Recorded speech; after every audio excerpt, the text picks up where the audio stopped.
2. Oh, say can you shoo. Home. Okay. Long.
Check, check, check.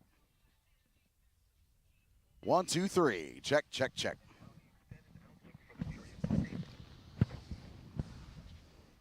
We good? 1, 2, 3. Check, check, check.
All right, ladies and gentlemen, we're just under 30 minutes from the start of the 2022 Fort Lauderdale Air Show.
Ladies and gentlemen, we are 10 minutes from the opening ceremonies of the 2022 Fort Lauderdale Air Show.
Good morning and welcome to our first destination as we kick off the 2022 Air Show Live Tour. My name is Alan Mitchell and I'll be here with you for all the action taking place over the beach today. This is the 10th anniversary of the Fort Lauderdale Air Show, and we are celebrating in style. We'll be filling the skies with jet noise and some of the greatest aerobatic performers in the world. We also welcome back the United States Air Force Thunderbirds for the first time in 6 years. So let's make some noise. The time has come. The 2022 Fort Lauderdale Air Show starts right now. And welcome to the stage the chairman of the Fort Lauderdale Air Show, co-chairman, I believe, Mr. Brian Lilly. Brian, welcome to the stage. All right. Hey, thanks, Alan. And good morning, everybody. Welcome to day 2 of the Fort Lauderdale Air Show. So thanks for coming out today. The Lord has blessed us with beautiful weather. He's actually blessed us with beautiful weather all weekend long. So it's been a fantastic weekend. We're looking forward to flying the show out today. So we have the most incredible lineup in the 10-year history of the Fort Lauderdale Air Show here for you, headlined by our U.S. Air Force Thunderbirds. Who is excited to see the Thunderbirds today? Yes. Yeah. All right. And we have all 5 branches of our military performing for you today: Navy, Marines, Air Force, Coast Guard, and the Army and the SOCOM Power Commandos. So we're looking forward to this day, and thank you so much for coming out. Want to say a great shout out to all of our sponsors, to all of our volunteers. We could not do this without you, and all of our partners, the Greater Fort Lauderdale Convention and Visitors Bureau, the City of Fort Lauderdale. Thank you so much to the city for everything you do. And I have Mayor Dean Trentalis here today with me. And Mayor, thanks so much. And please come say a few words. Thank you, Brian. And welcome to everybody to the beautiful Fort Lauderdale Beach. This is an amazing day. We want to thank everyone who helped make this possible, Brian and all the sponsors and the members of my commission for supporting this. Thank you so much for making this an open and free event for everybody to come, not just those who live in Fort Lauderdale, but for everybody who travels, visits, and lives in other parts of the county and the state. This is an amazing opportunity for everyone to come together with their family and really have a great day here at the beach. And what a beautiful day this is. The breeze, the sun, the no humidity. It's like a Chamber of Commerce day, Brian. Thank you for allowing this to happen. But we really welcome everybody to our shores, and we're thankful that we're able to bring this event to the community year after year. So again, enjoy the day. Make sure it's a safe day for everybody. And now I'd like to introduce my colleague on the commission, the District Commissioner for District 2, Steve Glassman. Here you go, Steve. Thank you, Mayor. Good morning, Fort Lauderdale. Wow, what a gorgeous day. Won't take long. Just wanted to welcome you all to our beautiful beach. I wanted to thank you, Brian, and all of your team and partners and Dev and everyone that's here on behalf of everyone that puts this together every year. Most of all, thanking the 5 branches of our military of the United States.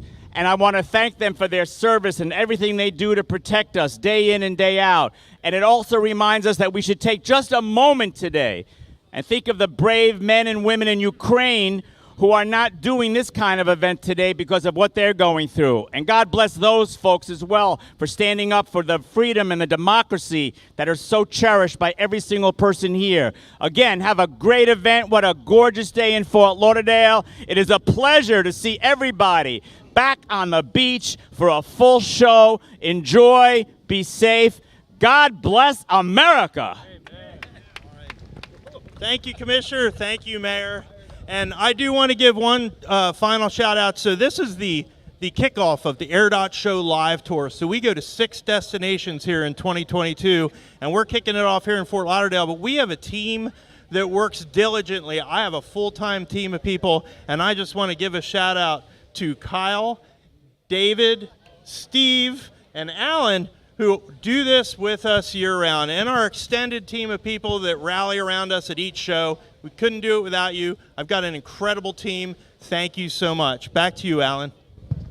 Thank you, Brian. Ladies and gentlemen, right now we're going to go on as we start every show with an invocation. Dr. Mark Van Dorn, chaplain for the International Swimming Hall of Fame and Florida Faith Church, will be leading us with our invocation. Good morning, everybody. Let's bow our heads and pray. Heavenly Father, we thank you for bringing us here to celebrate the Fort Lauderdale Air Show. Lord, we bow our heads as we acknowledge your faithfulness in surrounding us with a wall of protection. Today we celebrate our national honor, the great city of Fort Lauderdale, and our superstar performers and crew. Lord, we lift up all those who have worked tirelessly behind the scenes to create this great event, including our volunteers and sponsors. Lord, we ask for your hand of protection to cover our military and civilian performers, including every branch of the U.S. military that is flying this week. We give you thanks and praise for being able to live under that banner of freedom. Lord, we lift up the military family members and friends who deny themselves every day so that our fellow citizens don't have to. We thank you for our great Fort Lauderdale City Commission, who helped to create not only a spectacular city, but ensure our beautiful Fort Lauderdale beach and city sets an example of leadership and direction for our city's future. Father, we ask you to bless all of those that are suited up in harm's way that are not here with us today, and for all of those who today walk with us only in spirit. Lord, thank you for the Fort Lauderdale Air Show and the honor of having brought us together to celebrate this great event. Amen. All right, thank you, Chaplain. All right, ladies and gentlemen, we're going to get a little bit wild now. I'm going to bring in, from your SOCOM Paracommandos, Matt Parrish. Going to tell you all about what you're about to see. Matt, take it away. What's up, Fort Lauderdale? All right, my name is Sergeant Major Matt Parrish, and I'm a U.S. Army Green Beret with the U.S. Special Operations Command Parachute Team, your SOCOM Paracommandos. And there's no better way to kick off an amazing air show in beautiful Fort Lauderdale than to parachute 4 of the world's best skydivers right down the beach in front of you to kick off the Fort Lauderdale Air Show. Who's excited for today in this beautiful weather? All right, well, as our plane is circling, you're going to notice that they've got 2 stunt planes right off of their wing. They're going to be circled by 2 of the world's best stunt plane pilots, and we are going to put on an amazing show. So right now, I want you to go ahead and pull out your phones and get ready to take some amazing pictures. And with those pictures, I want you to tag us at SOCOM Paracommandos on Instagram and Facebook. And as they get set up to get out of the plane, I want to take a minute to tell you a little bit about why we do this. We are honored to represent the over 70,000 special operations soldiers, sailors, airmen, Marines, and Guardians and civilians that are stationed around the world right now protecting freedom. And every single one of those brave men and women is either currently in harm's way, training to be put in harm's way, or training others to stand in the gap and fight for your freedom, my freedom, and in defense of the greatest nation in the history of the world, the United States of America. We couldn't do that without your support. So from all of us at U.S. Special Operations Command, thank you for your support day in and day out, not just to this air show, but to all of our men and women around the world. So today, we're going to have 4 jumpers jump out, and they're going to land just down the beach here on the south side, and they're going to be circled by 2 amazingly skilled pilots. If you check us out on Instagram and Facebook, you'll be able to see some helmet cam footage as they fly into this beautiful beach. You'll get to see those stunt planes whipping around them as they descend from about a mile in the air to land right above the water line on the beach. An incredible feat, and why we do that is to just show you a little bit of the precision and dedication it takes to be a special operator in today's Department of Defense. One thing that's a little bit unique about our team is we're the only joint service parachute team, meaning we have members of all 4 services present on our team. We also, as you'll see today, U.S. Special Operations Command does everything through allies and partners. And the way we like to show that with our parachute team is we actually have international members of the SOF community or the Special Operations community on our parachute team. So actually one of our jumpers today is one of our brother special operators from the Czech Republic. You'll notice our 2 amazing, Kirby and Mike, our amazing planes that are going to circle us have kicked on their smoke to let you kind of hone in on where we're coming out from. Our 4 jumpers are going to bail out of that seaplane right at about 5,500 feet in the air, so right about a mile off of the beach. If you look high above, if you might have to shield your eyes a little bit from the sun, but you'll start seeing those tiny little black dots fall out of that plane. There goes our first jumper away right there. out of that Tropic Airways seaplane. There goes our second jumper away. Third jumper out. And he's taking his time. There goes our fourth guy. All right. So we've got 1 good parachute, 2, 3, and 4. So you'll see our first jumper there. His name is Sergeant First Class Aaron Fiegel. He's descending down and setting up upwind. As you may know, everything you're going to see today goes fast. Fast is relative. In those chutes, we're going about 18 miles an hour forward speed. That may not sound fast when you see those F-35s later, but it's fast when you got nothing around you. So we want to make sure we're upwind because we don't have any propellers to bring us back up if we get downwind, right? So they're going to set up and kick off some smoke, and we're going to get ready to start this thing off. You'll notice we've got 2 jumpers that came together. They didn't accidentally run into each other. They're doing a maneuver called crew, where the top jumper actually wraps his feet in the suspension lines of the bottom jumper. That's Sergeant First Class Aaron Fiegel, Army Ranger, and our Checks-Off brother, Igor, Lieutenant Colonel from the Checks-Off.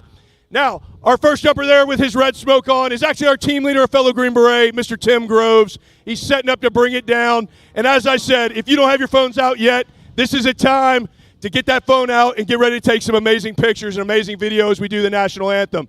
You'll see we got 1 jumper with red smoke, 2 jumpers together, and then up above them, we've got Mr. Chris Fucci with the Stars and Stripes of the United States of America. You can see it waving proudly there on this beautiful blue sky day in Fort Lauderdale. Now, one of the things that's interesting about our team is that unlike those jets, they can hear you when you're cheering. So look down to the south side, and let's give it up for Mr. Tim Groves as he banks it in and brings it into Fort Lauderdale Beach.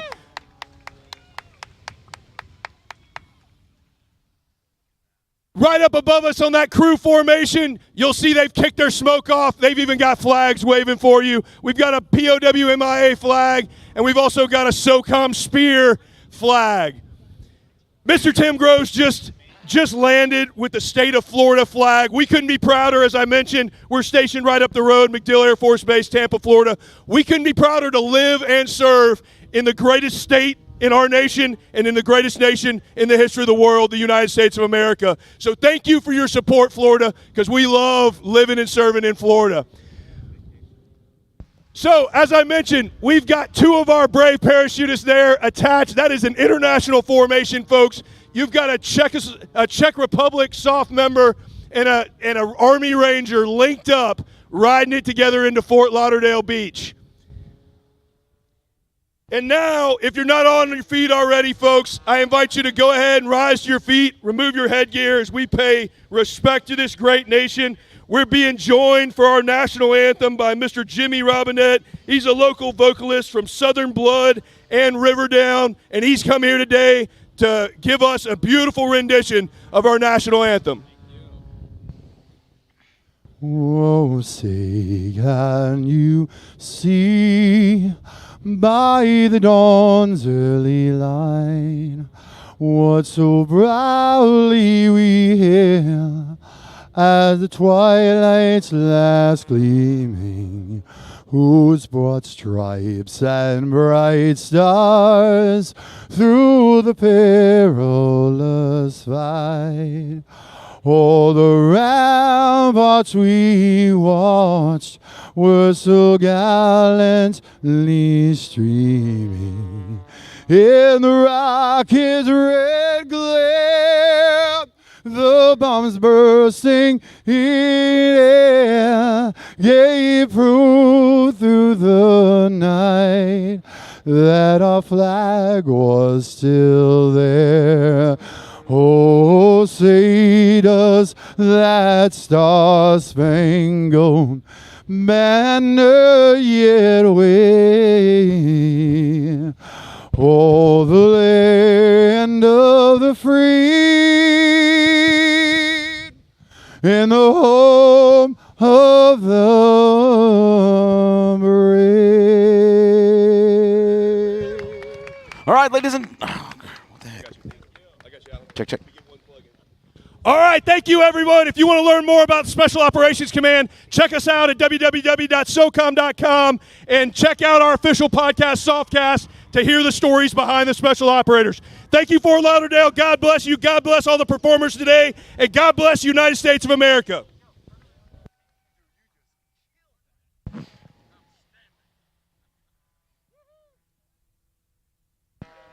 Good afternoon. If you're looking for a change of pace, we have a real treat to you, brought to you by Husky Chocolate and Husky Wear. Ladies and gentlemen, direct your attention to Show Center. The aircraft that just dropped our SOCOM Pair Commandos is making its way down the show line. That aircraft is from Tropic Airways, going just off the water. Give them a big wave as they come down the beach.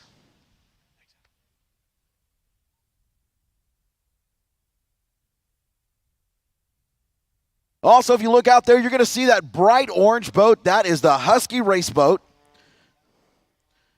You're about to witness an unusual race between Michael Goulian, world-renowned aerobatic pilot, and the world champion Husky race boat. The Husky race boat is currently located in front of the crowd and will soon head towards the start line to begin the race. If you look in the sky, you'll see Michael circling and kind of toying with the Husky race boat. So who's going to win today? Who's going to take home those bragging rights? Will it be the world-renowned Michael Goulian or the driver and throttle man of the Husky race boat? All right, I have to poll the crowd here. Who thinks Michael Goulian's going to win the race? Let me hear you. Who thinks that all-powerful Husky race boat's going to take it home? Oh, that sounds pretty even to me. Michael Goulian has over 32 years of experience in aerobatic flying. Later this afternoon, you'll be awed by Michael's aerobatic capabilities during his incredible air show demonstration. The throttle man for the Husky race boat is Steve Curtis, who is the most decorated race boat operator in the world and has won more world titles than any other racer. Steve was bestowed the honor of MBE, that's Member of the British Empire, by the Queen of England for his offshore excellence. These two legends will duke it out. The driver of the Husky race boat is also legendary in his own right. Travis Pastrana is the Husky driver who many of you already know.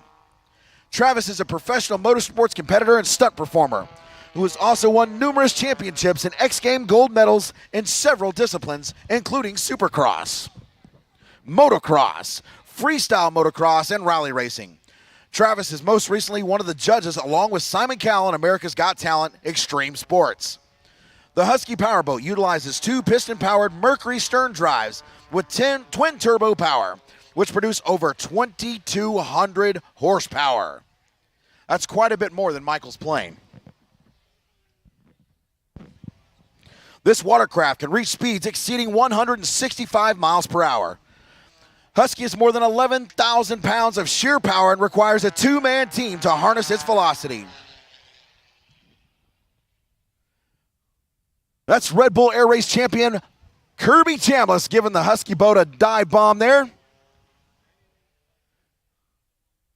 Snap rolls in the down line for Kirby Chambliss.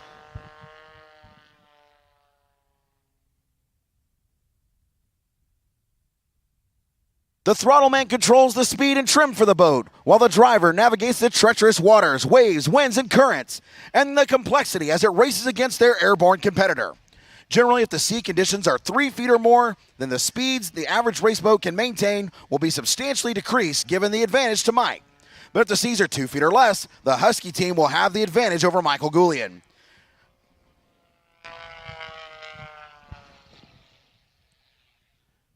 I talked to the team a little bit ago. They said the seas are a lot smoother than they were yesterday, so the Husky boat has a chance today. Husky Chocolate and Husky Wear are Swedish brands. If you're unfamiliar with the name, Husky Chocolate is a European chocolate milk drink that also comes in a protein version and a frozen hot chocolate treat. Soon it will be available in the United States. If you watch the Winter Olympics, the Swedish national team was attired in Husky Wear apparel. Today, the boat and airplane will have 2 races. They will race north to south for race 1 and then south to north for race 2.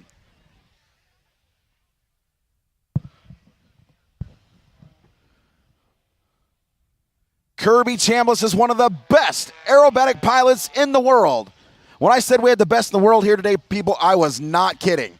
Kirby Chambliss and Michael Goulian, both Red Bull Air Race champions, both national aerobatic champions. Watch that as Kirby just tumbles prop over tail.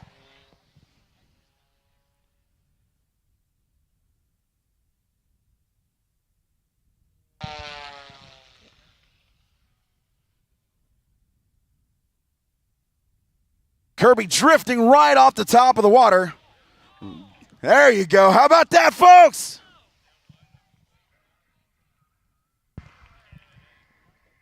Kirby has what's known as a surface level waiver, meaning he can compete aerobatically all the way down to and including on the ground, so should he choose to do so. And that's about as close as you can get without touching right there.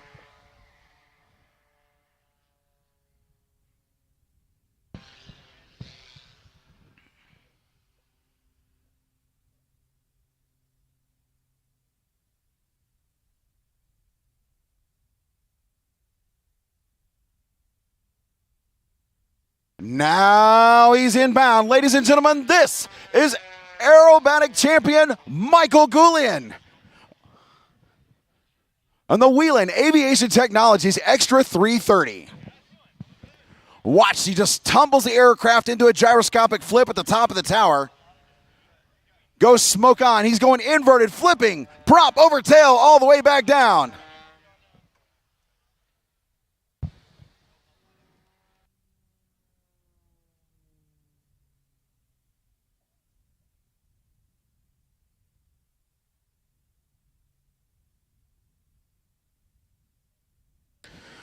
Just sitting there in the water waiting. Travis Pastrana sitting in the Husky boat, just waiting for Michael Goulian to come down and give him a challenge.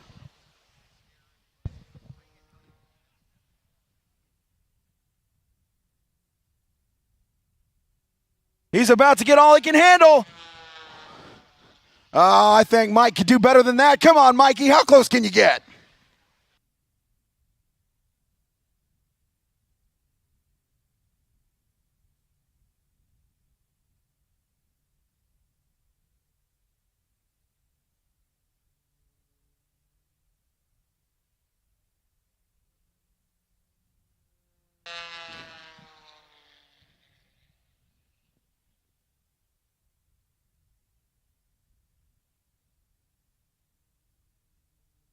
Michael Goulian's up there just flipping and tumbling across the skies, feeling out the winds, trying to see exactly how much aerobatic maneuvering he can do and how much speed he can get before taking on that 2,200 horsepower boat.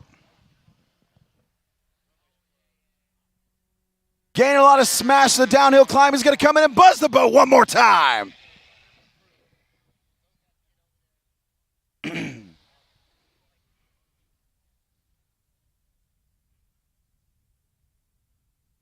I kind of think that they've had about enough of this nonsense. There you go. Now you're hearing it, the Husky boat coming to life.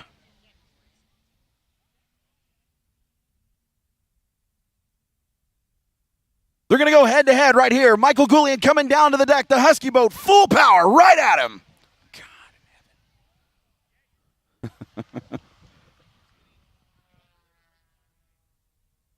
God.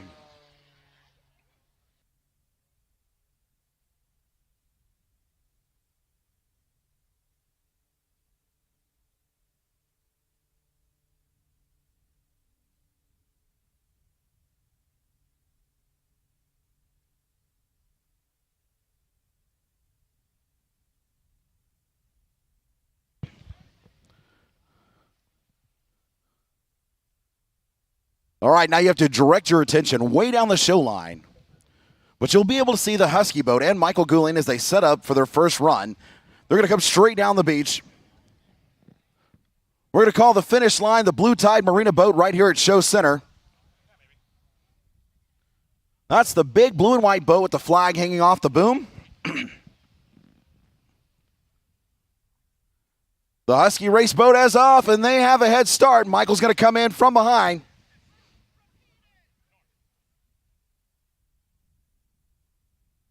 Here they come, smoke on. Michael Goulian in the trail. The Husky boat is just smashing through the waves. Wait to hear the roar of that engine as it comes down the show line.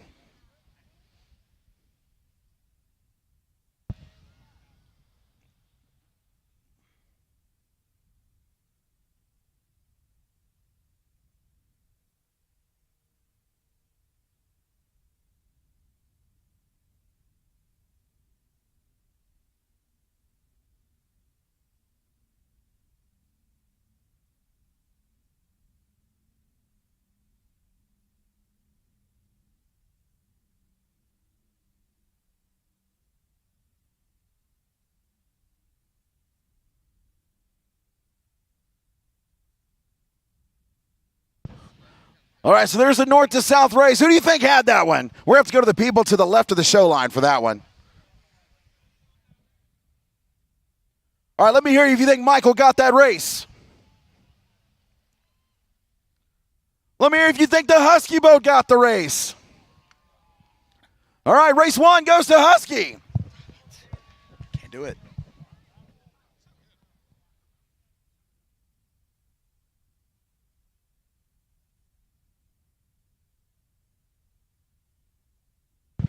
Coming back, straight to show center. Husky boat at full throttle.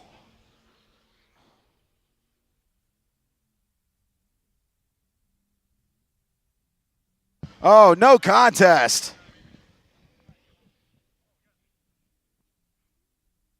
Well, I tell you what, folks, I hope you had your cameras ready for that one, because what a shot with Michael Goulian right over the top of the Husky race boat.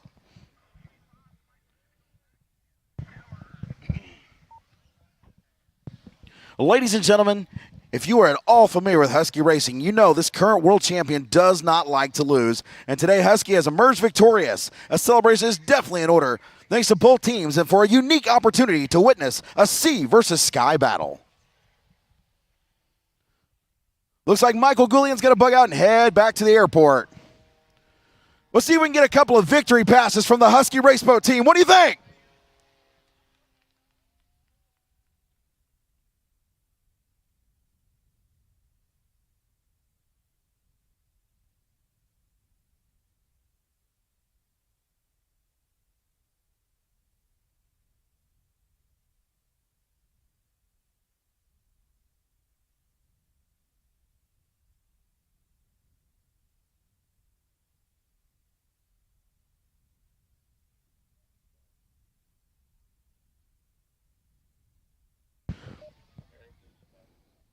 All right, ladies and gentlemen, down the show line from left to right, the Husky Chocolate Race Boat.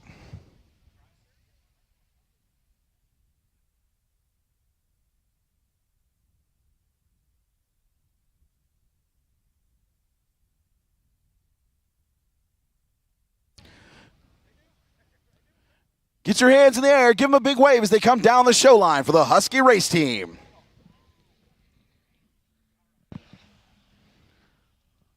Listen to the sound of those amazing engines.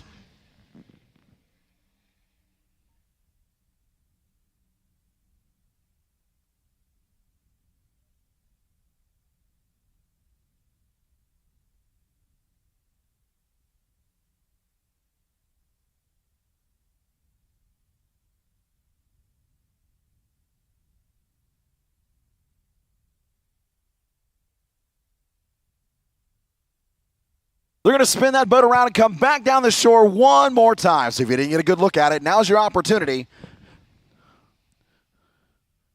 How often do you get to see a world champion race boat go full throttle down the beach?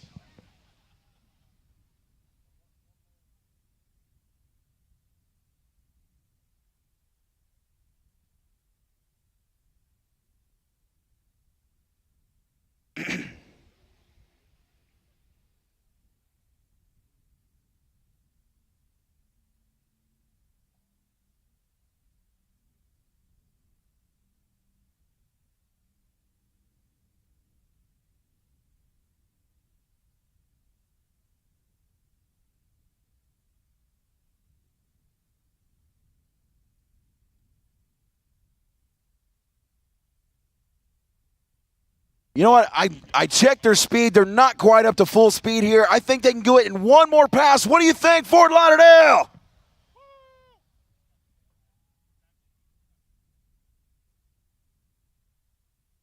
They're going to turn it around and give us one more pass down the beach to see if they can reach that top speed.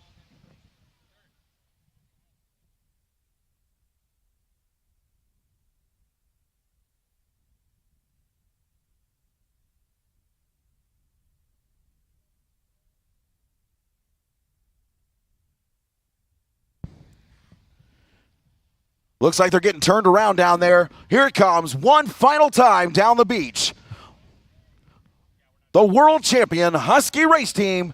Let's see if they can reach their top speed on this pass.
All right, we just checked with the race team. We heard that the top speed was 160 miles per hour down the beach.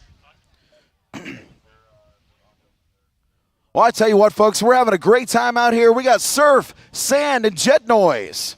And we have to thank the folks that make it possible for us to do that. We're going to do that right now. We're going to thank the Pelican Grand, Symmetry Fitness, Blue Tide Marine. Blue Tide Marine is a veteran-owned company providing an innovative solutions to your unique maritime and aviation needs. Proud to be a part of this year's air show with their yacht support vessel at Show Center display. Check out BTM's Oceanus 5. We also want to thank Flex Seal. You got a lot of damage? Better get some Flex Seal. Why? Because it works. Fly over to your nearby Home Depot, Lowe's, Walmart, or Ace to pick up some today. Or order online at FlexSealProducts.com. Flex on. We also want to thank PDQ, Jetscape, Tropic Ocean Airways, Travel Host Magazine, We Florida Financial, Fort Lauderdale Executive Airport.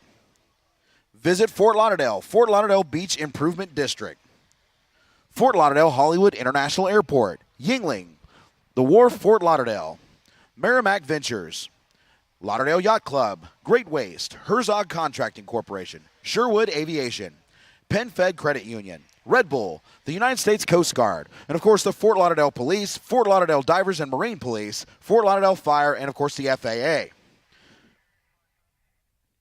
Folks, without these fine partners, we could not put on an event of this magnitude anywhere, especially here in a beach community like this. We love bringing you the show, and we hope you're having a great time. Anytime you patronize one of these businesses, be sure and thank them for their participation in the 2022 Fort Lauderdale Air Show.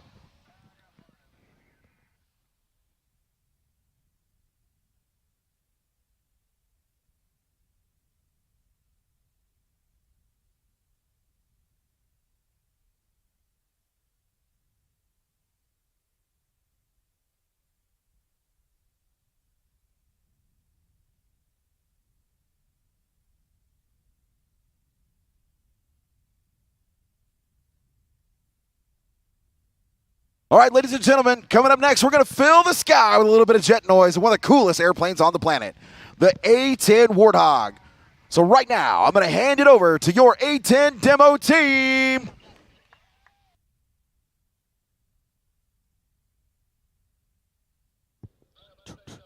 Check. Check. Check, check, check.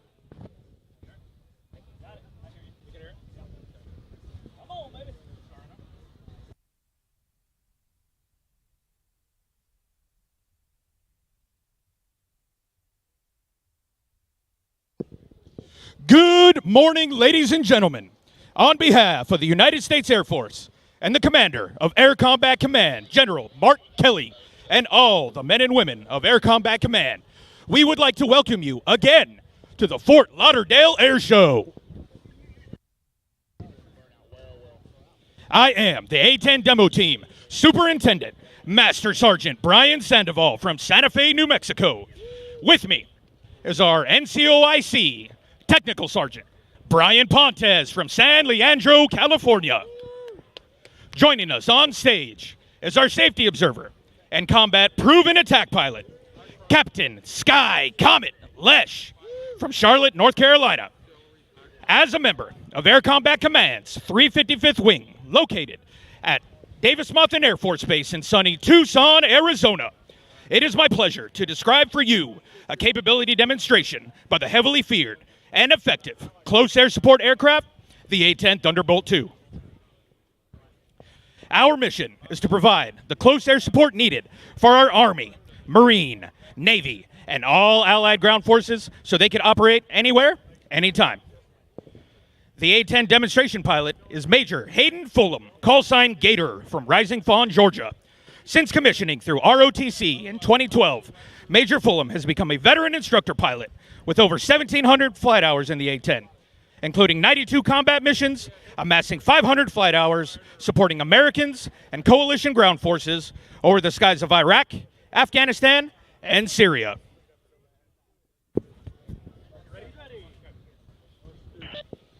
Because of its toughness, tenacity, and devastating good looks. From the people who know it best, the pilots who fly it, and the service members who maintain it, have all unofficially dubbed it the Warthog. Copy, Warthog inbound. There are over 170 A-10s still in service today, operated by Air Combat Command, Pacific Air Forces, the Air National Guard, and the Air Force Reserves. Okay. Gotcha. Ladies and gentlemen, look to your right, because here comes Major Fulham and the A-10 Thunderbolt 2.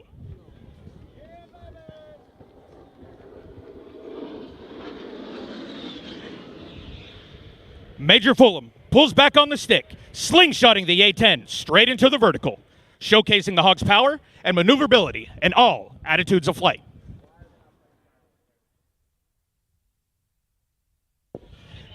Major Fulham is now positioning the A-10 for a pass down the show line, where he will perform a double aileron roll.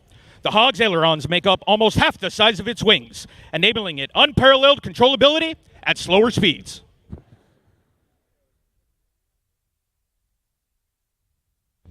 From the left, the Gator roll.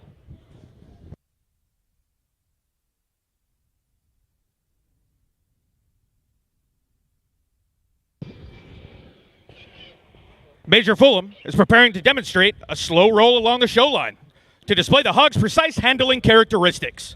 As he rolls, you will notice a heritage jungle paint scheme inspired by the F-105 Thunder Chiefs, operated by the 355th Tactical Fighter Wing during the Vietnam War. Known as the Thud, F-105s were the dominant attack aircraft during the conflict.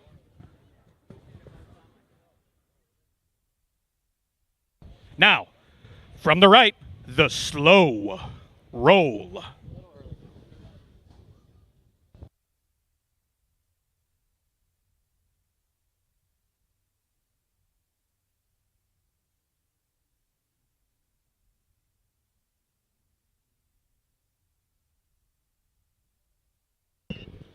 Major Fulham is now executing a classic aerobatic maneuver, the Cuban 8. It's the A-10's remarkable maneuverability that enables it to perform its close air support mission, twisting and turning low over the battlefield. The Warthog can operate and deliver devastating firepower under a 1,000-foot ceiling, unmatched by any comparable fighter.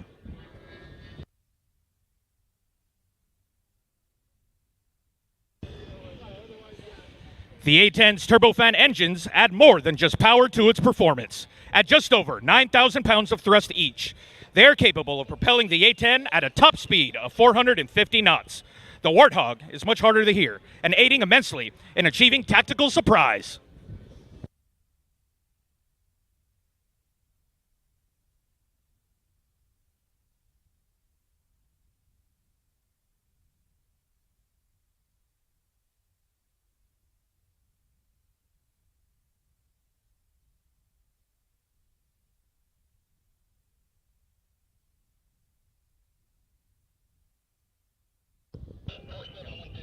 Major Fulham is now repositioning his aircraft to perform a level 360-degree high G turn. It's the A-10's quick turn rate and small turn radius, which enables it to work effectively over the battlefield, even under marginal weather conditions.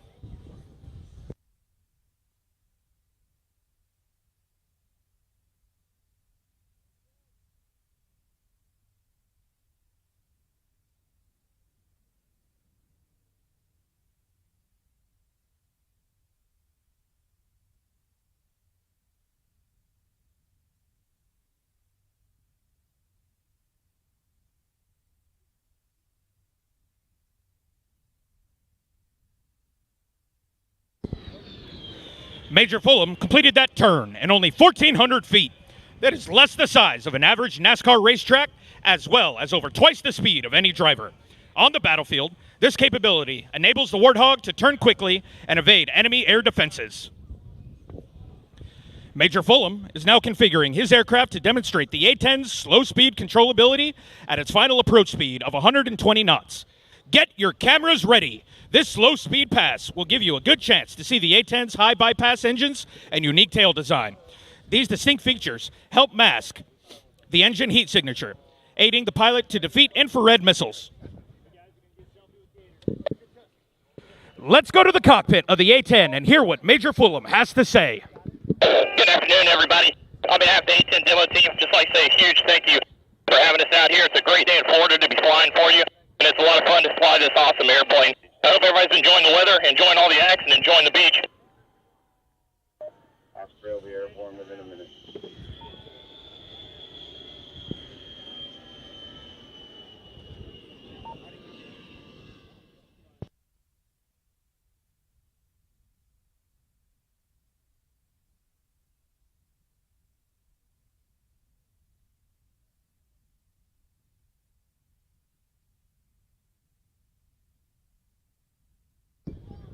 Don't put those cameras down yet. The A-10 is the premier close air support aircraft supporting our ground forces engaged with the enemy. Listen now as we pass Major Fulham, a close air support target brief, known simply as a 9-line. This will demonstrate the Hog's ability to find, target, and engage enemy forces with the A-10's weapon of choice, the ground-pounding GAU-8 Avenger 30mm Gatling gun. Firing 70 rounds per second, its huge projectile delivers 7 times the destructive energy than the more conventional 20mm round.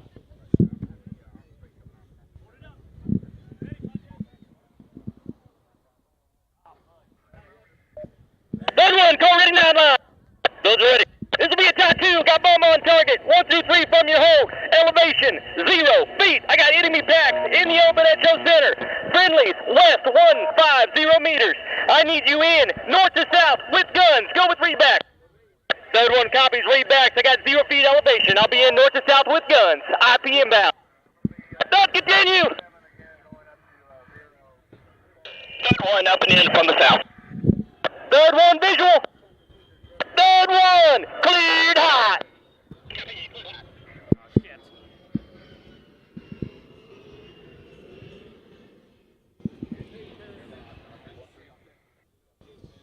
It will now take Major Fulham about 30 seconds to get back into firing position. With 2 Hogs working together, enemy forces can be under A-10 fire once every 10 to 15 seconds.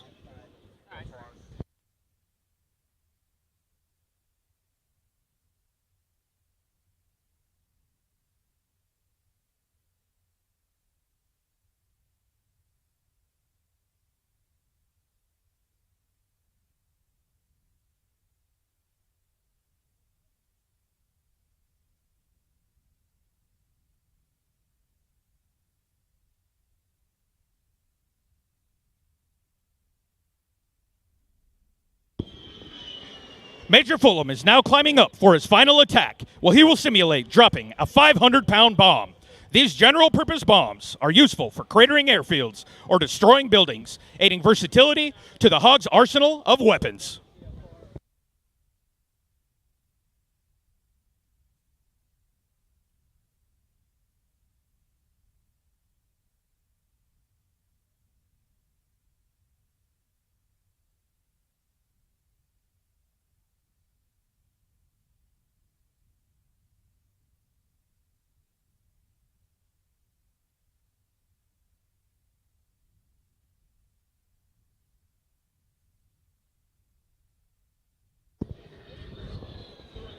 Major Fulham is now preparing to perform a jink-out maneuver. This continuously changing 3-dimensional maneuver makes it very difficult for enemy anti-aircraft gunners to track the A-10. The Warthog was built to withstand significant battle damage while having the capability to fly on a single engine and a total loss of hydraulic power. The A-10 has a well-earned reputation for strength and striking power, a reputation earned in multiple deployments where Hogs destroyed numerous enemy armored vehicles, artillery sites, Scud missiles, and was even credited with 2 air-to-air kills today. The upgraded A-10C continues to set the standard for supporting Allied forces in today's fight. Now, from the right, Major Fulham and a 4-point roll.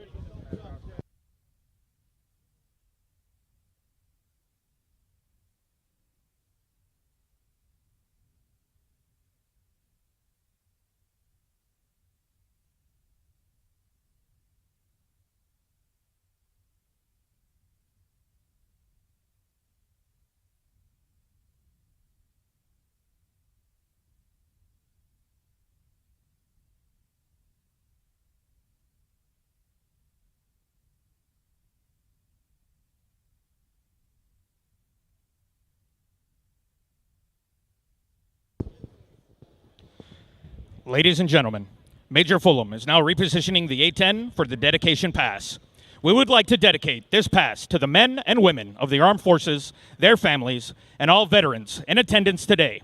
Our Heritage Paint Scheme is in remembrance of those prisoners of war missing in action, and ultimately the 1,584 service members who have not still returned from home from Southeast Asia.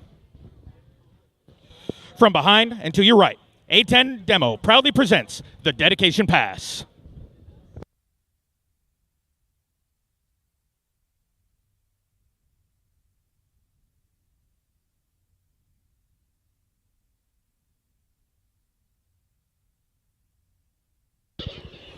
Once again, we salute all those fighting in today's joint fight and any wounded warriors and veterans in attendance today. We especially want to thank those who have given their lives in defense of this great country and all of their families who have sacrificed so much. The United States Air Force Air Combat Command provides essential close air support capability for today's joint fight. The A-10 has consistently demonstrated its ability to fly more than 4 sorties per day, a tribute to the skill and dedication of our magnificent maintenance crew. Let's give a hand out to all of our outstanding maintainers and all of those service members keeping our aircraft fit to fight. There we go.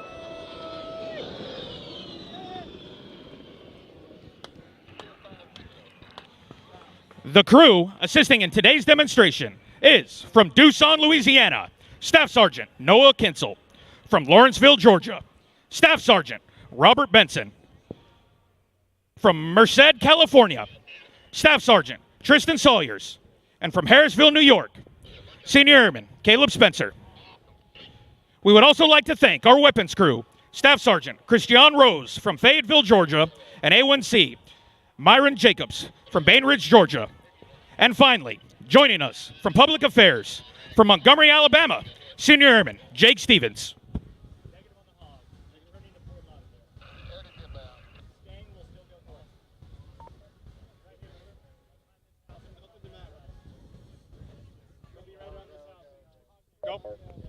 Ladies and gentlemen, we will now transition to our heritage flight. We hope you have enjoyed this brief display of only a fraction. Right here. In 1997, the leaders of Air Combat Command assembled a select group of retired military and civilian performers to celebrate the 50th anniversary of the United States Air Force. From this gathering was born the Heritage Flight, a unique visual of the Air Force history of the days of the Army Air Corps to the present.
flying in formation today in that beautiful World War II era P-51 Mustang, piloted by the Stuart Milson, and the United States Air Force A-10C, piloted by Major Hayden Gator Fulham.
We would like to dedicate today's Heritage Flight to all military veterans in attendance whose sacrifices over the years have helped preserve America's freedom. We hope you have enjoyed watching this rare formation of classic and current United States Air Force aircraft on a journey from heritage to horizons.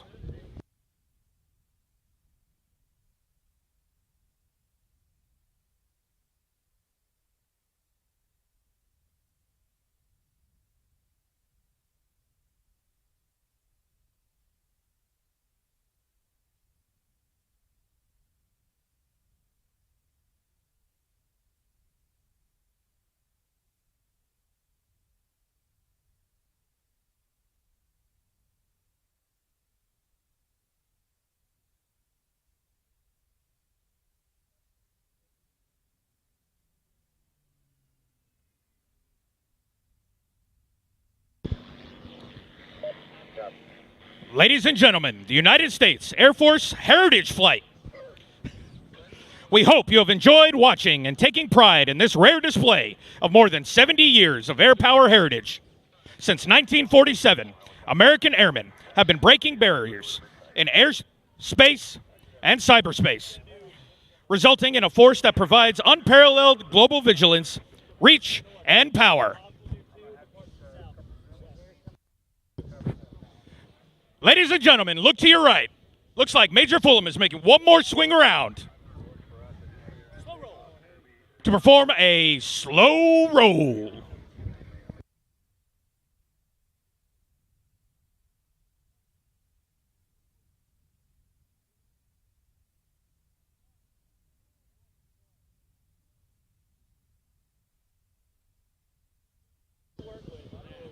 Ladies and gentlemen, we are not done yet. It looks like the Stuart Milson in that beautiful P-51 is going to make a 4-point pass.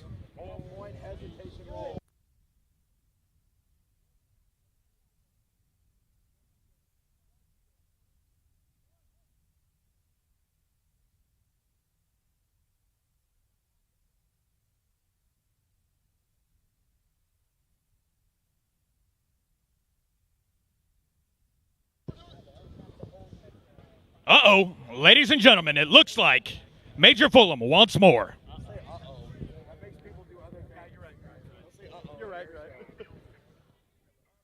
From the right, Major Fulham, and a pitch out.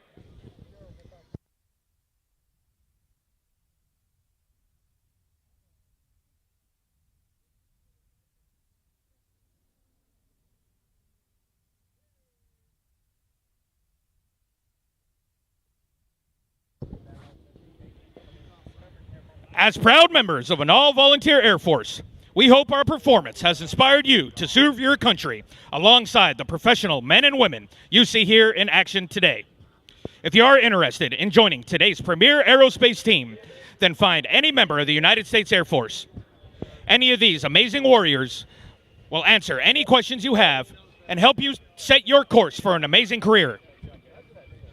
Don't forget to tag us and follow us using @A10 Demo Team and all of your photos on Facebook, Twitter, and Instagram. 2022 is bound to be an exciting year. Your United States Air Force is celebrating its 75th birthday, Air Combat Command's 30th, and Heritage Flight's 25th. These milestones reflect a proud heritage, a tradition of honor, and a legacy of valor. Once again, Fort Lauderdale, we thank you for spending your Sunday with us. Enjoy the rest of the show. Attack Demo, out.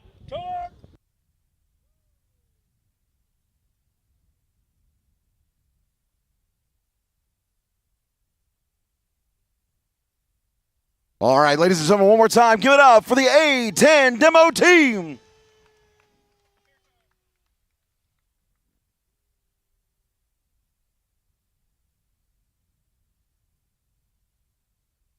We enjoyed the mighty Warthog. Now let's switch services for a little bit. We're going to bring in something very unique. An aircraft that can operate as an airplane and transition into a helicopter. We're talking about the United States Marine Corps' MV-22 Osprey. It's hovering behind us right now. It's about to come in from show left here in just a few moments.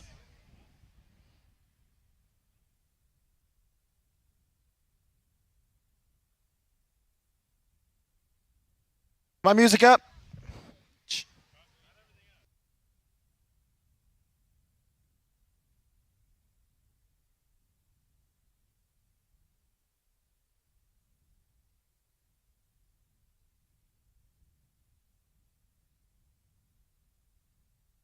Ladies and gentlemen, to the left of the show line, the MV-22 Osprey. The MV-22 Osprey is a personnel carrier aircraft that can get into environments that other aircraft simply cannot. Used for special operations and troop transport around the world. This is operated by the United States Marine Corps' VMM 266, the Fighting Griffins from NCAS New River in North Carolina.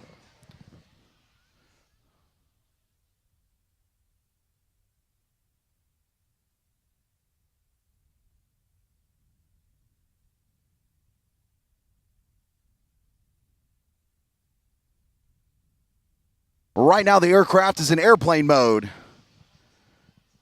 The propellers are facing forward. It's operating just like any other propeller-driven aircraft. They're going to do a series of figure-8 patterns, bringing it back to show center with each one. Today's Osprey is being piloted by Captain Huggins and Captain Conkley.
Watch, the MV-22 brings it back to show center.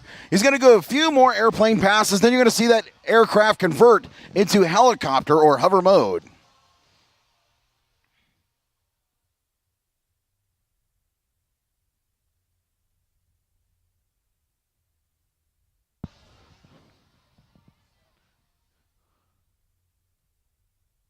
The MV-22 is capable of speeds during this performance up to 250 knots.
The V-22 Osprey is an American multi-mission tilt-rotor aircraft. It's capable of vertical takeoff and landing, which means it can stop from a straight vertical takeoff from the ground straight up, just like any other helicopter. It can also do a takeoff roll.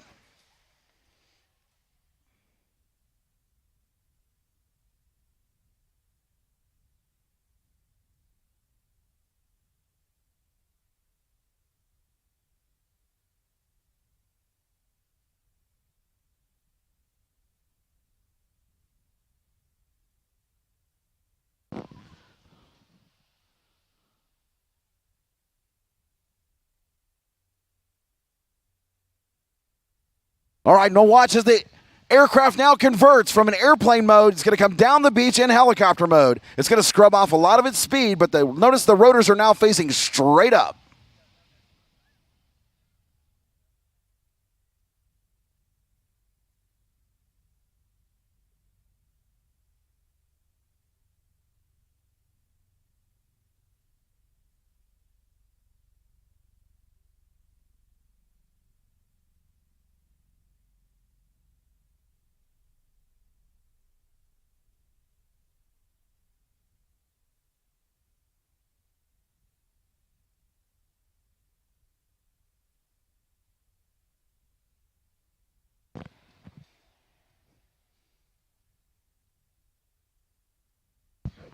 The United States Marine Corps began crew training for the MV-22 Osprey in 2000. It fielded it in 2007. It supplemented and then replaced their Boeing CH-46 Sea Knights. The Air Force version, the CV-22, was introduced in 2009.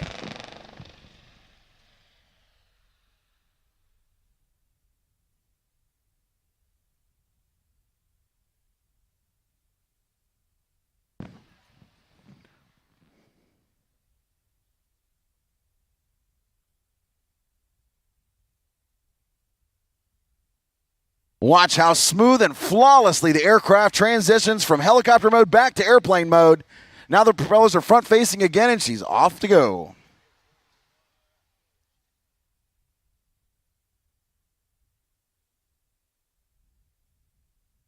The Osprey's been deployed in transportation and medevac operations in Iraq, Afghanistan, Libya, and Kuwait. The United States Navy plans to use the MV-22 for carrier operations.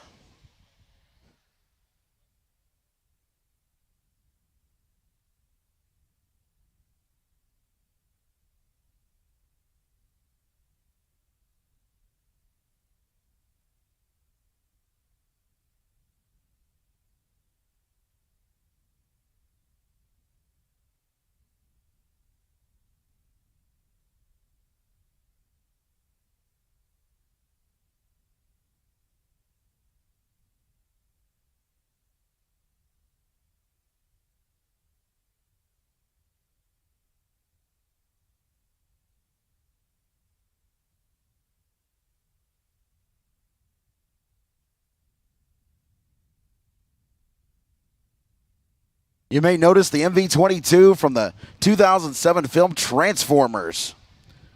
It would inspire a whole host of Transformers toys and characters based on the Osprey, including the Decepticons Incinerator and Ruinatron, as well as the Autobots Springer and Blades.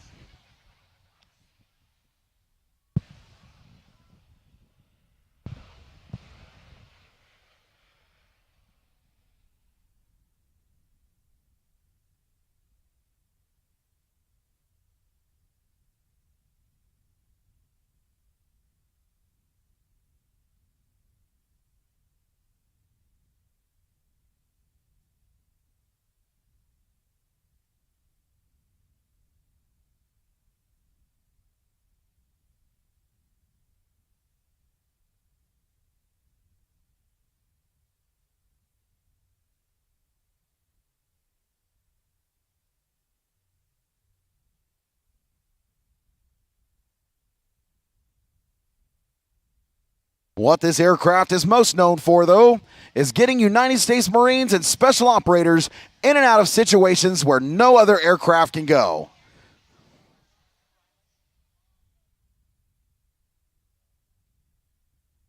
Once again, transitioning back into helicopter mode. Watch from your right as they come down the beach.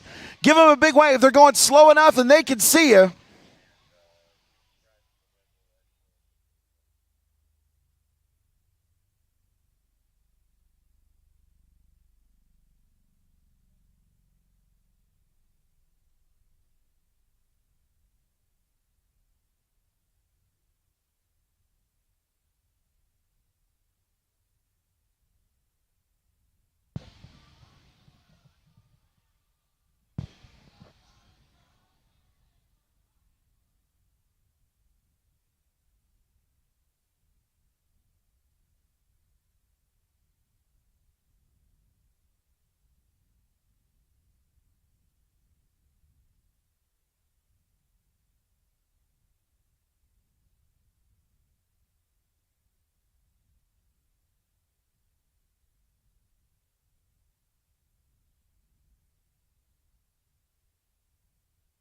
All right, now everybody direct your attention to Show Center. That's right out there where the Blue Tide Marina boat is. That's the big boat out there with the boom on it and the American flag hanging off of it. And watch as the MV-22 Osprey comes back around. They're going to come to Show Center and bring it into a hover and give you one final bow.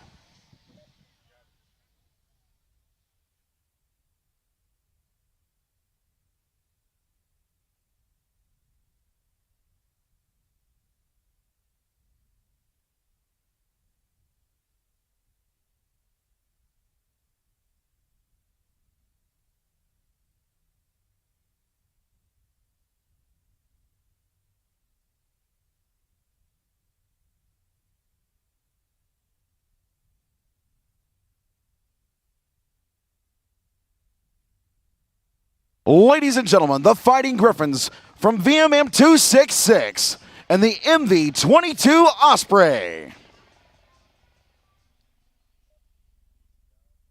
All right, everybody, get your hands in the air. Give them a big wave.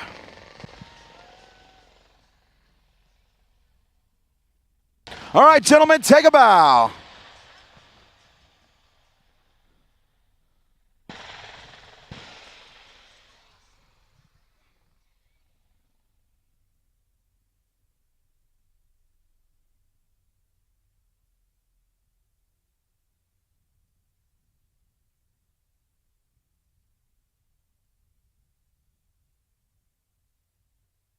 All right, ladies and gentlemen, we're going to kick it up a notch here in just a second. We're going to stick with the rotary wing theme, though. Coming up next, we're going to bring in the Red Bull aerial athletes. That's the Red Bull Air Force and the Red Bull helicopter, flown by Mr. Aaron Fitzgerald. They're going to take center stage here in just a few moments, and they are going to put on a show that is absolutely unbelievable.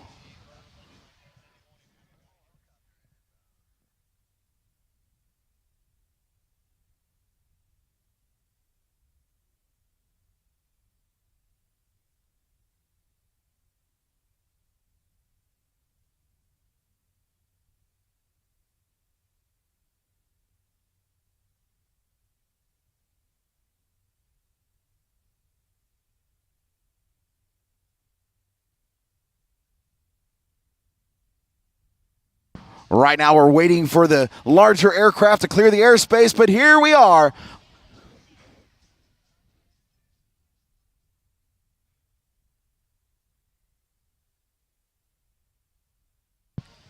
Ladies and gentlemen, direct your attention to the right of Show Center for Aaron Fitzgerald and the BO-105 Red Bull helicopter. On board that helicopter is the Red Bull Air Force.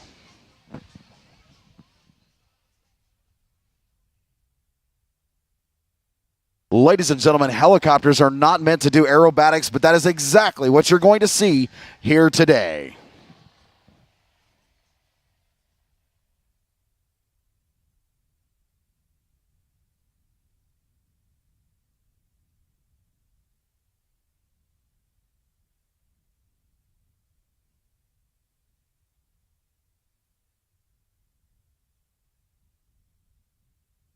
Right now, Aaron Fitzgerald at the controls of the Red Bull helicopter is going to take the aerial athletes up to an altitude, and they're going to jump out in wingsuits.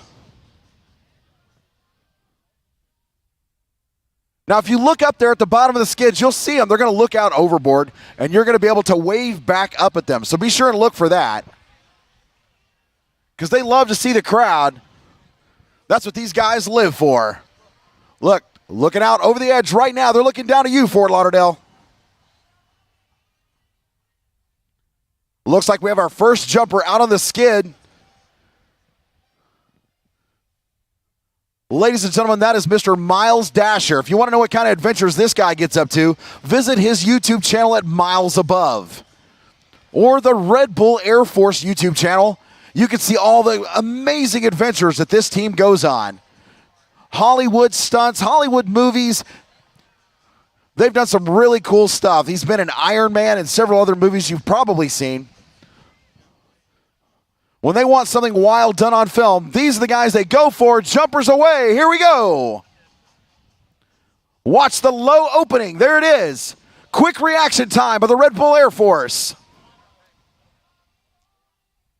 All right, ladies and gentlemen, he can hear you all the way down the beach. Make some noise. Come on, let him hear it all the way in, folks.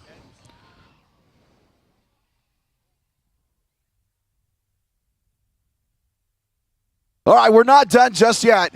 Right now, Aaron's going to carry those next two jumpers up just a little bit higher. Looks like they have just about unlimited ceilings today. He's going to take a little bit more time to get a little bit more altitude. And then you're going to see two more divers step out onto the skids. These guys are not just wearing parachutes.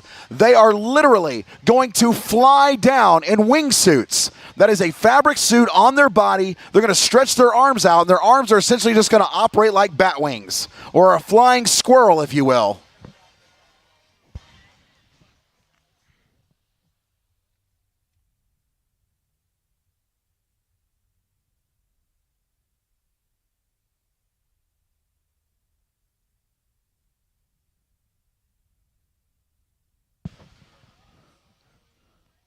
Looks like they're just about up into position. All right, ladies and gentlemen, do not take your eyes off of the Red Bull helicopter.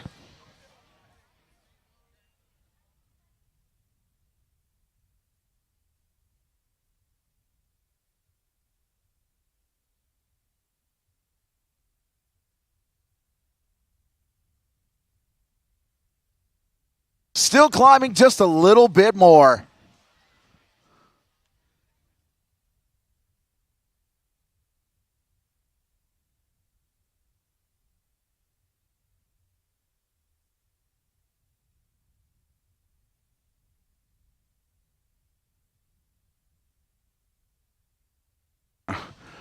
They're getting way up there today.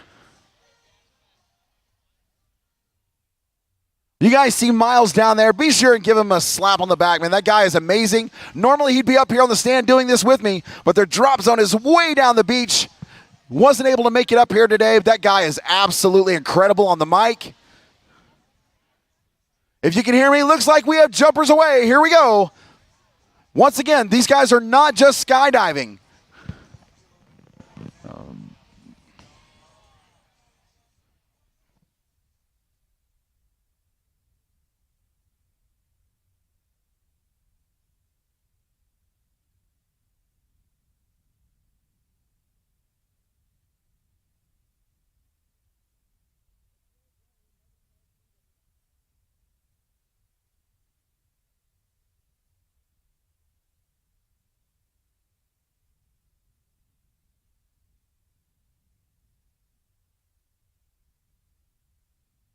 Earlier you saw the SOCOM Paracommandos jump.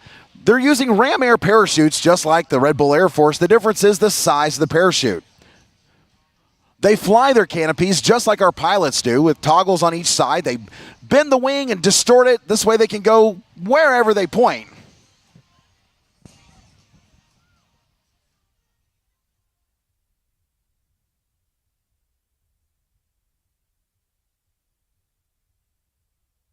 These guys are flying much smaller canopies than SOCOM guys. They're going to go a lot faster. Watch this. He dives in.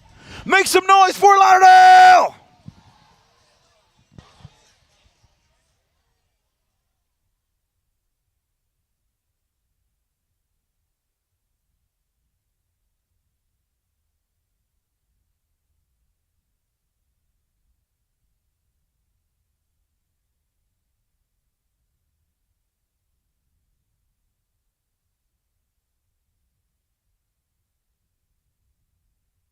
Now look up and you'll see those guys in the wingsuits coming down. You'll see the smoke trail behind them. They are coming down at insane speeds. No jetpacks here, folks. They are literally just using gravity and the wind, and they're just sailing. Looks like it's time to hit the brakes. Here we go.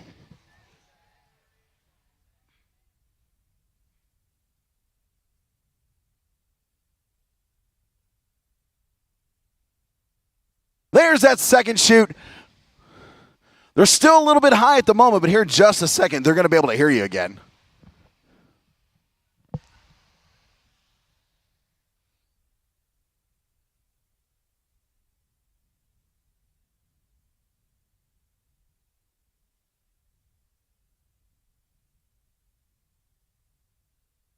These guys are all very accomplished skydivers. They've been doing this for thousands of hours.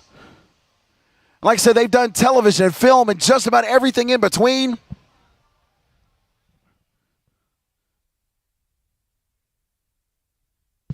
The Red Bull Air Force is known for some amazing stunts. You check them out at the Red Bull YouTube channel. Go down there and talk to the guys, the Red Bull trailer. All right, guys, make some noise. They're coming in for you right now, and they can hear you. Show them the love.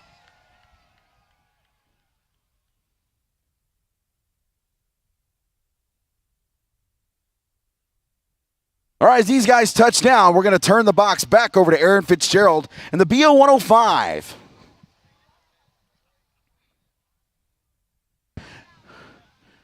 Once again, there are very few helicopters in the world that can do this, and even fewer pilots who are rated to do it. Helicopters are not meant to do aerobatics. It puts too much strain on the components. This BO-105 is specifically designed for aerobatic use. Watch as Aaron brings it up over the top for a micro loop. I promise you, you will never see another helicopter do this.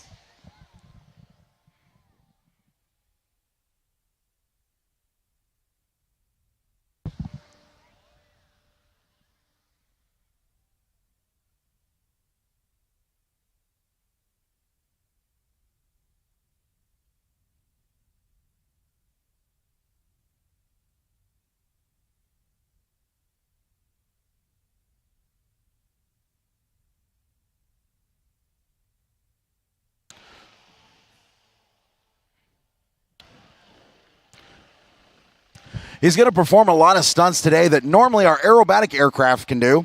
A lot of fixed-wing aircraft can't even do the maneuvers that he's doing here. If a normal helicopter even attempted it, the rotors would collapse and it would end very, very poorly.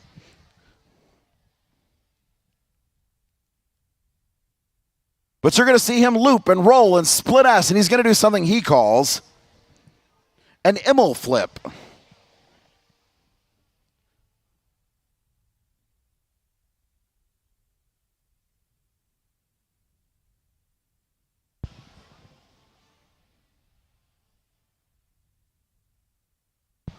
Watch as Aaron Fitzgerald rolls the Red Bull helicopter through show center.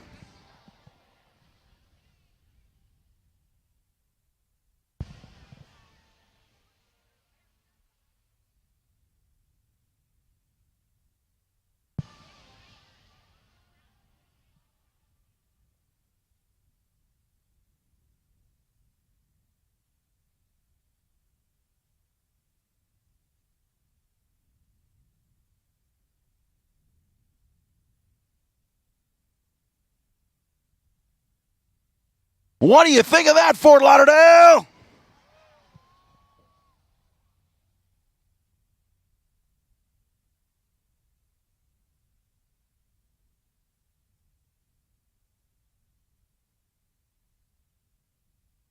Watch, he's going to flip the Red Bull helicopter up over on its back, nose down, nothing but the water in his windscreen.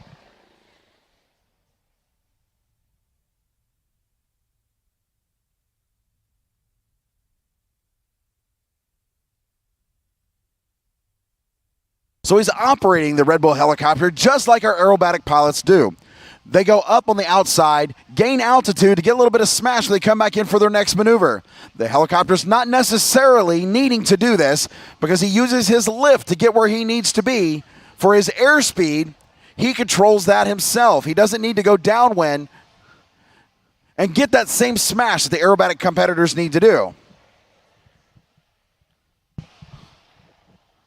Goodness gracious. Who wants to go for a ride with Aaron Fitzgerald?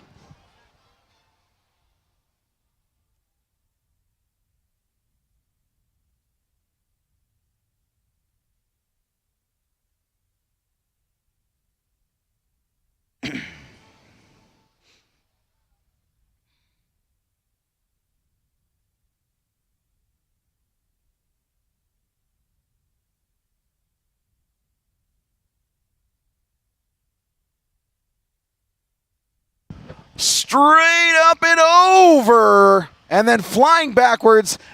There's that Immel flip.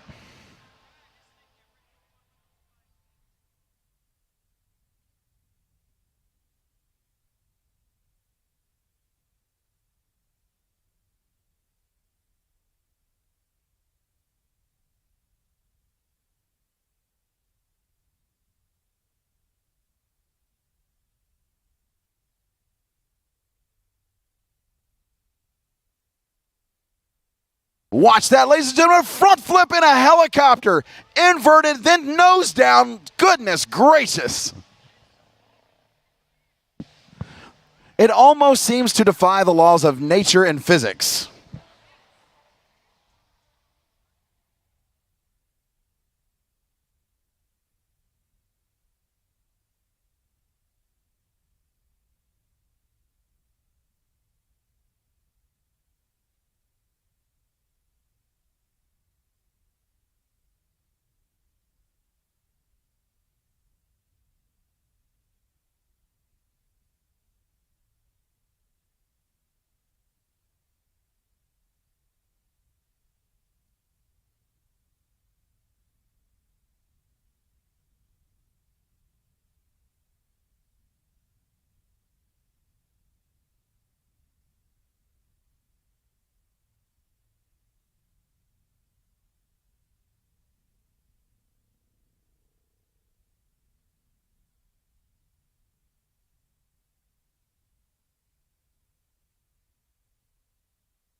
All right, ladies and gentlemen, Aaron Fitzgerald for one final bow. Give it up for the Red Bull Air Force!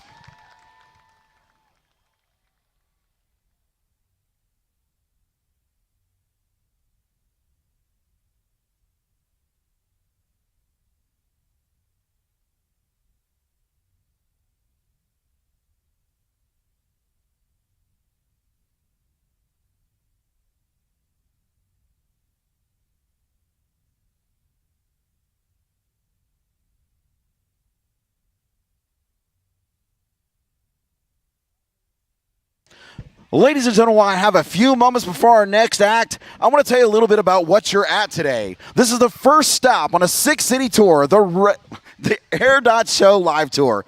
And it's a great reason to plan a trip to one of our world-class destinations.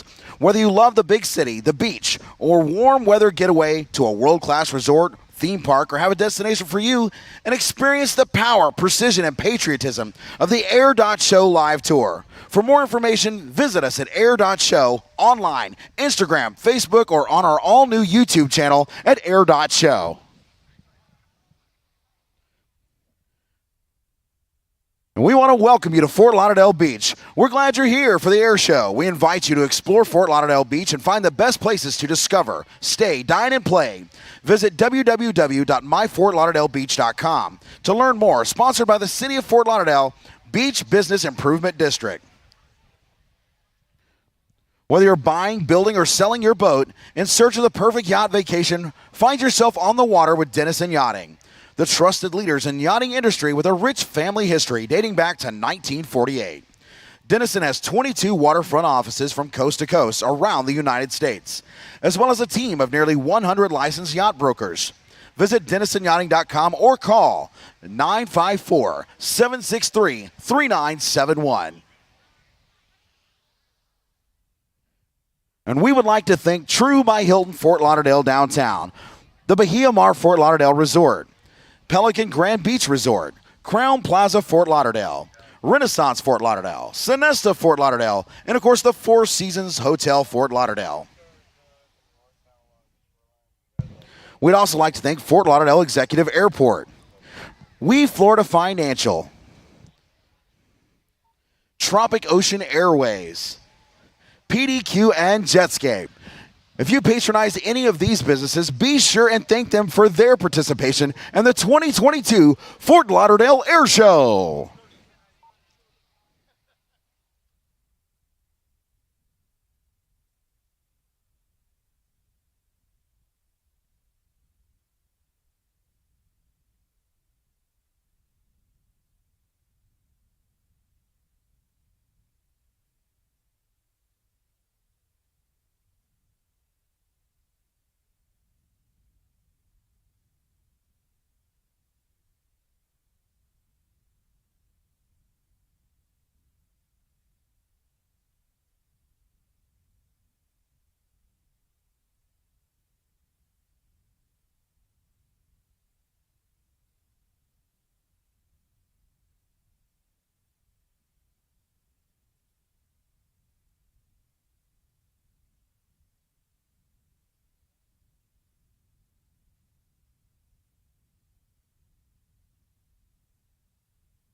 All right, ladies and gentlemen, coming up right now, we have the F-15s from the Florida Air National Guard.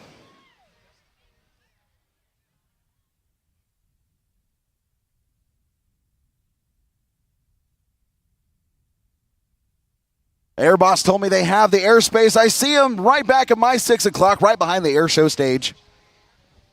We'll tell you a little bit about the guys you're about to see.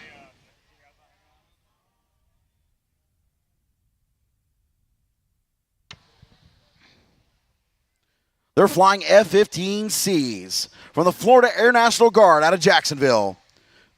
Their alert response in support of the U.S. Air Sovereignty and Air Defense for the southeastern United States from Charleston, South Carolina to the southern tip of the Florida and across the Florida Panhandle.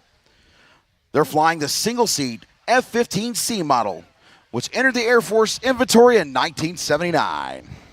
Flying today's missions, flying lead is Lieutenant Colonel Merrick Pump Barron. The wingman, Captain Chris Astro Miraki.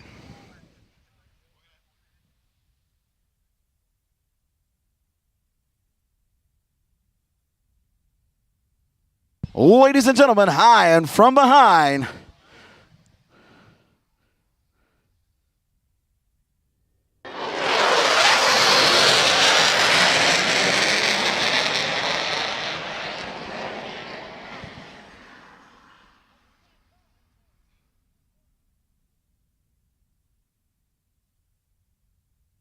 the 159th Fighter Squadron of the Florida Air National Guard.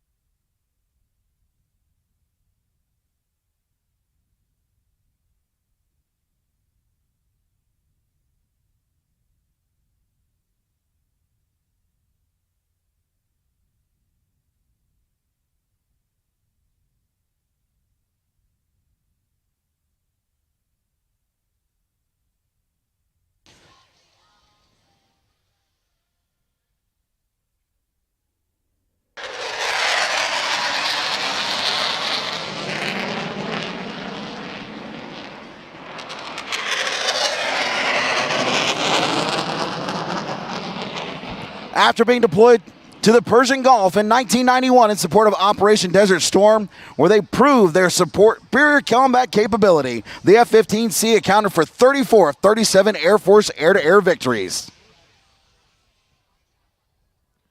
They have since been deployed for Air Expeditionary Force deployments and operations at Southern Watch, the no-fly zone over southern Iraq, provide comfort in Turkey, Allied force in Bosnia, enduring freedom in Afghanistan, and Iraqi freedom in Iraq.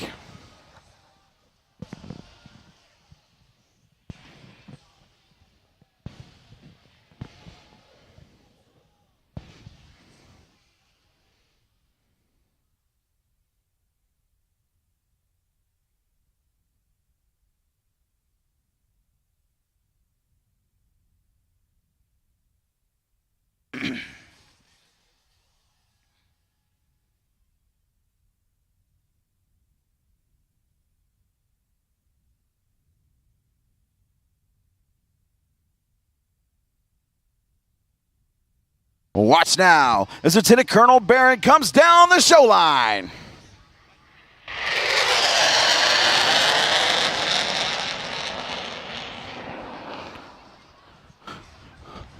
Followed by his wingman, Captain Astro Miraki.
Once again, these are fully combat capable aircraft from your Florida Air National Guard.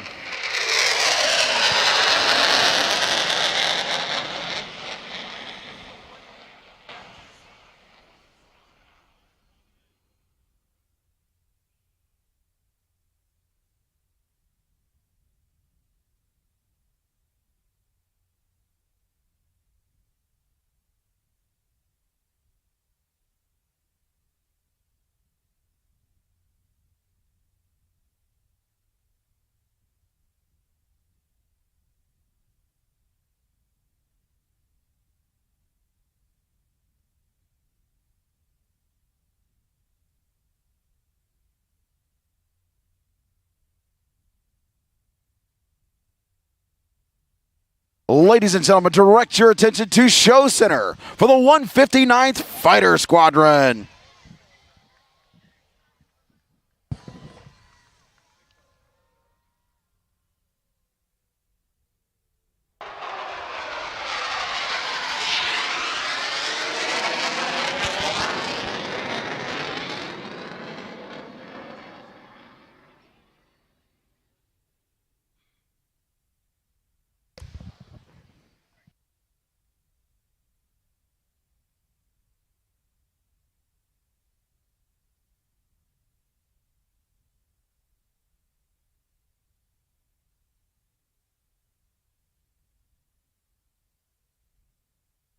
All right, I'm just going to assume everybody's had enough jet noise today.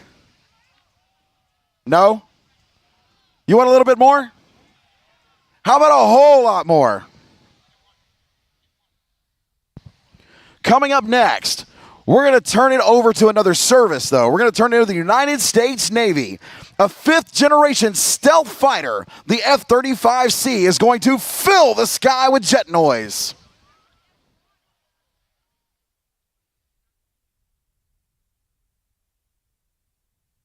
But first, we want to welcome you to beautiful Fort Lauderdale Beach. We're so glad you're here for the air show. While you're here, we invite you to explore Fort Lauderdale Beach and find the best places to discover, stay, dine, and play at www.myfortlauderdalebeach.com to learn more. Sponsored by the City of Fort Lauderdale Beach Business and Improvement.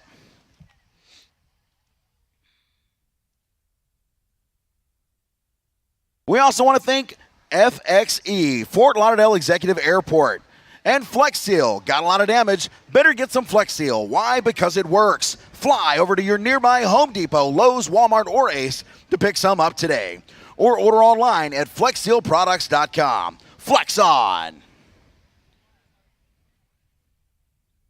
Blue Tide Marine. From sea and air cargo delivery to yacht support and disaster response, a proud veteran-owned company committed to serving your maritime and aviation logistics needs. And their yacht support vessel, Oceanus 5, is at Show Center display. That's the blue and white boat you see right at Show Center displaying the American flag off that large boom. That is the middle marker, if you will, the point that our pilots are aiming for to let them know where show center is so they can stay oriented in the air, and we thank them for providing that for us. We also want to thank the Pelican Grand Beach Resort, Symmetry Fitness, and Ocean Tropic Airways.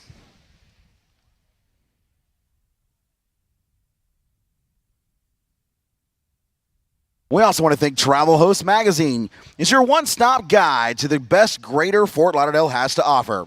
From the finest restaurants to first-class shopping, attractions, and services. Just flip through the pages and you'll find your next adventure. For the latest events and ticket giveaways, follow them on social media at Travel Host FTL or visit travelhostftl.com.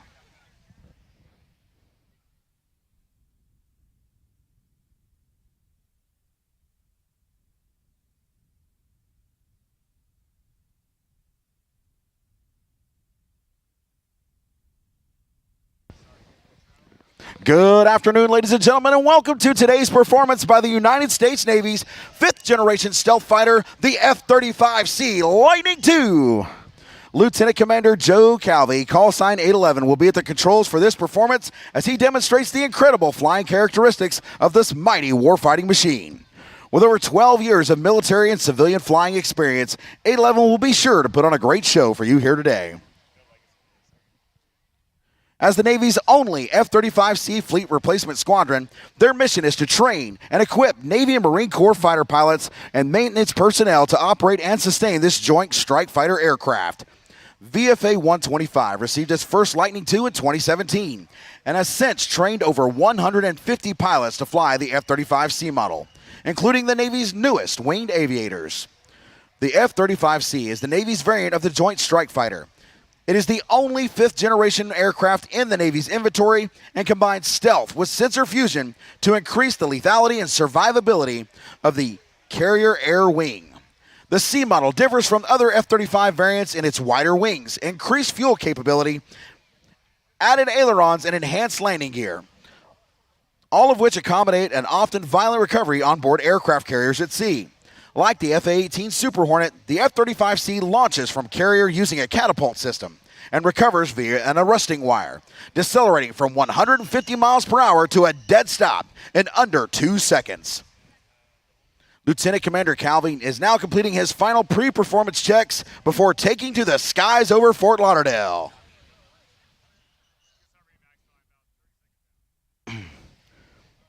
Looks like we're ready.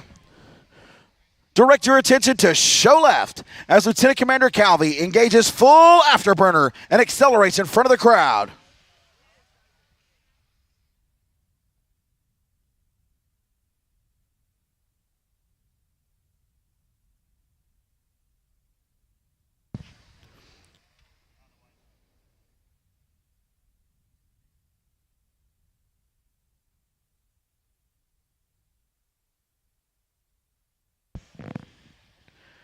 At this power setting, the F-35C's astounding Pratt & Whitney power plant is generating 43,000 pounds of thrust, more than 2 of the F-18 Super Hornet engines combined.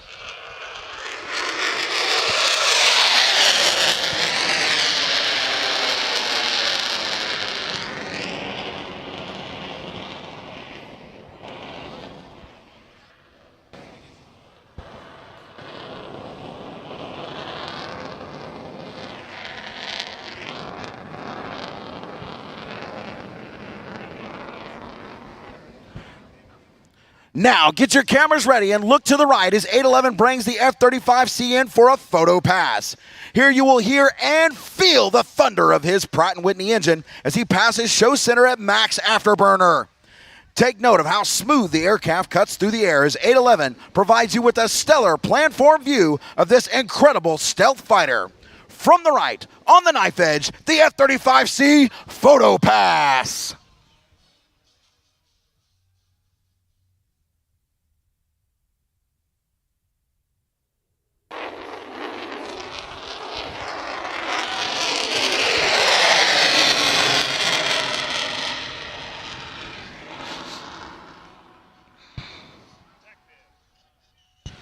Now to demonstrate the agility of the F-35C, Lieutenant Commander Calvi will approach for a tactical pitch.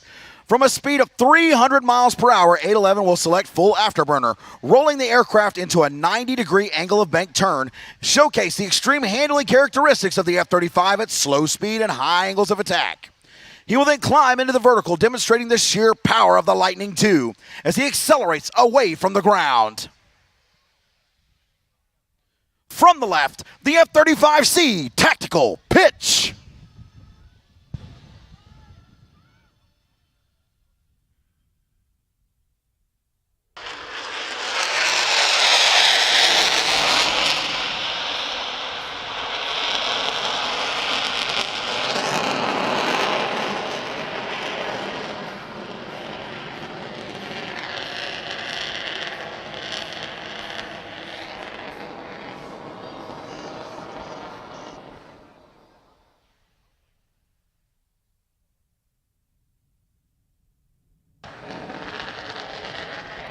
Now from the right, 811 will bring the Lightning II in for a 4-point hesitation roll. Flying at 300 feet and 350 knots, watch as the aircraft rolls 90 degrees at a time until it's again fully upright. After which, Lieutenant Commander Calvi will select max afterburner, perform a tuck under roll, and set up for his next maneuver.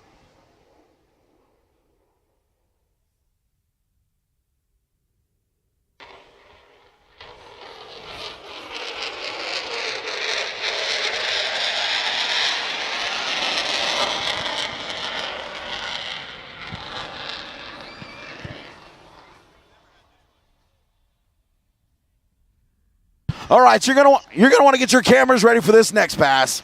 The F-35C is authorized to carry advanced, medium, and short-range air-to-air missiles, including the AIM-120 and the AIM-9, as well as a variety of GPS and laser-guided air-to-surface bombs.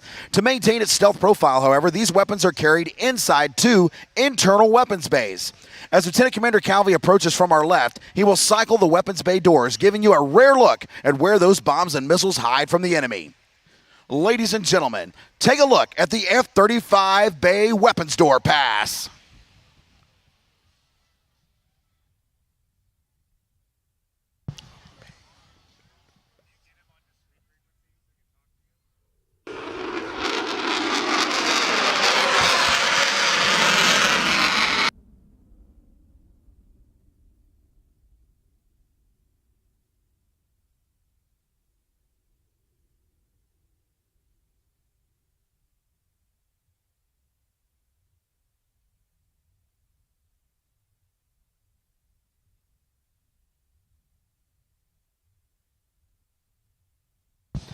All right, ladies and gentlemen, 811 is now turning inbound for the high alpha pass. One of the distinct advantages of the F-35C is its larger wings and control surfaces with added ailerons. The attributes make the aircraft extremely maneuverable at slow airspeeds. As Lieutenant Commander Calvi carefully works to slow the aircraft down, watch as the control surfaces rapidly fluctuate to account for the extremely small changes needed to keep the jet flying level at this speed. Watch as he slows the jet to nearly 100 miles per hour. Lieutenant Commander Calvi will then select max afterburner to display the sheer power of the Pratt & Whitney as it climbs away from the deck. The F-35C High Alpha Pass.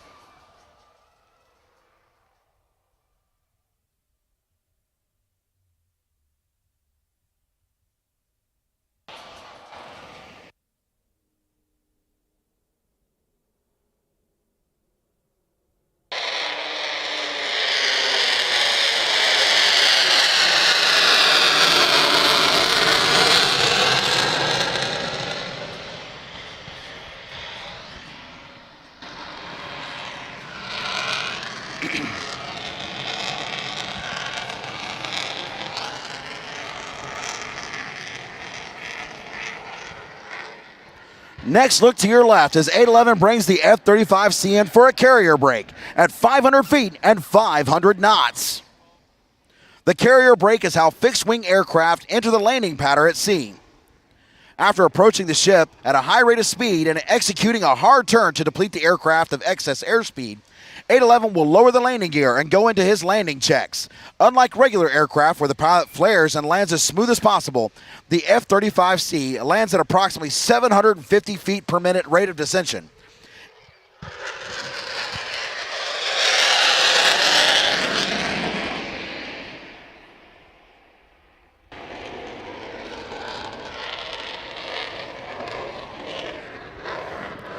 Aiming for an extremely small spot on the deck to put the hook in the arresting wires. This is 3 times as hard as a commercial airliner and is executed with extreme precision. These types of landings are why the F-35C requires larger and stronger landing gear than both the A and B models. Ordinarily, 811 would execute a touch and go, but we've advised them to kind of wave that off today. Ladies and gentlemen, the carrier brake wave off.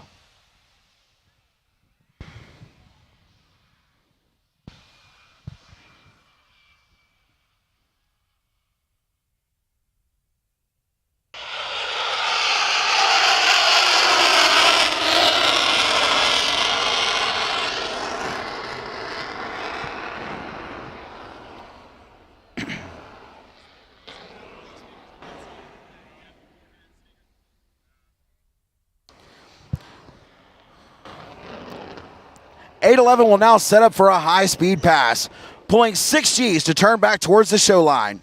He will approach show center at 300 feet and 0.95 Mach. You may notice white vapor coming off the aircraft, indicating that it's approaching the speed of sound at nearly 750 miles per hour.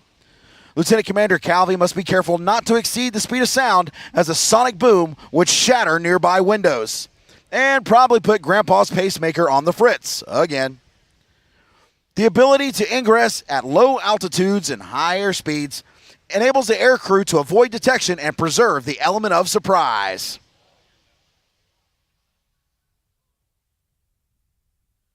Ladies and gentlemen, the Lightning II high-speed pass.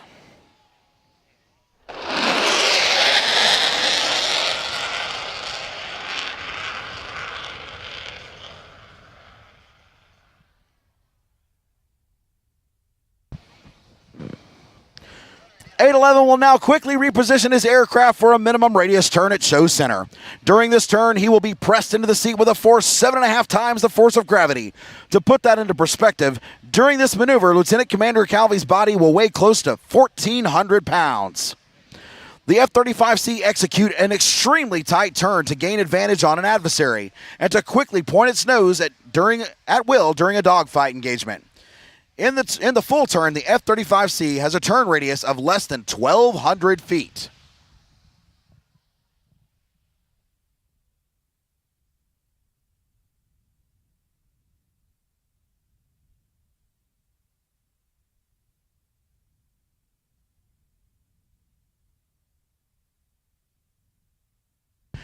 He went a little bit further down the beach to scrub off some of that speed. Now he's bringing it back into show center. Here it is, the Lightning II's minimum radius turn.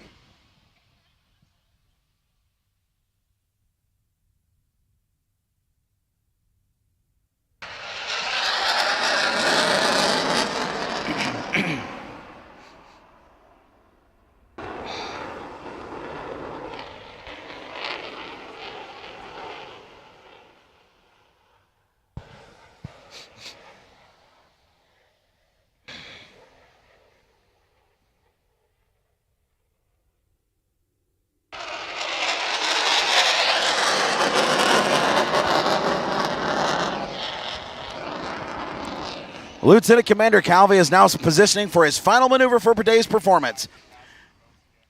As he approaches for one last tactical pitch, he will use the tight turning capability to gain altitude and slow the aircraft in preparation for a low approach.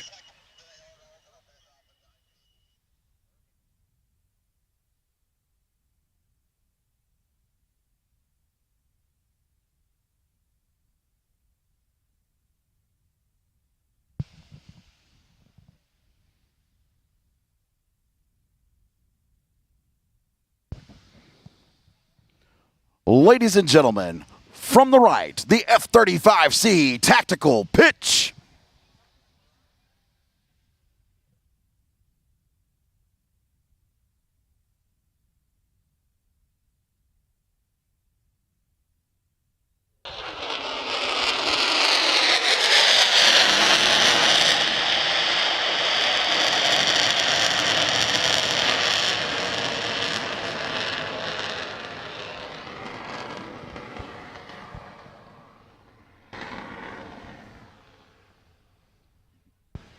.811's having too much fun, and Airboss gave him a little bit more time, So, ladies and gentlemen, for an encore performance, 811 is going to bring the F-35 around for one last maneuver, the reverse aileron roll to tuck under brake. During this maneuver, Lieutenant Commander Calvi will apply max lateral stick to roll his fighter jet into a dizzying 270 degrees per second, first to the left, one roll, then immediately back to the right for a second roll, then rapidly initiating a tuck under brake. He'll use this tuck under brake to slow the aircraft down before landing at Fort Lauderdale International in just a few moments. From the left, check out the roll rate of the F-35.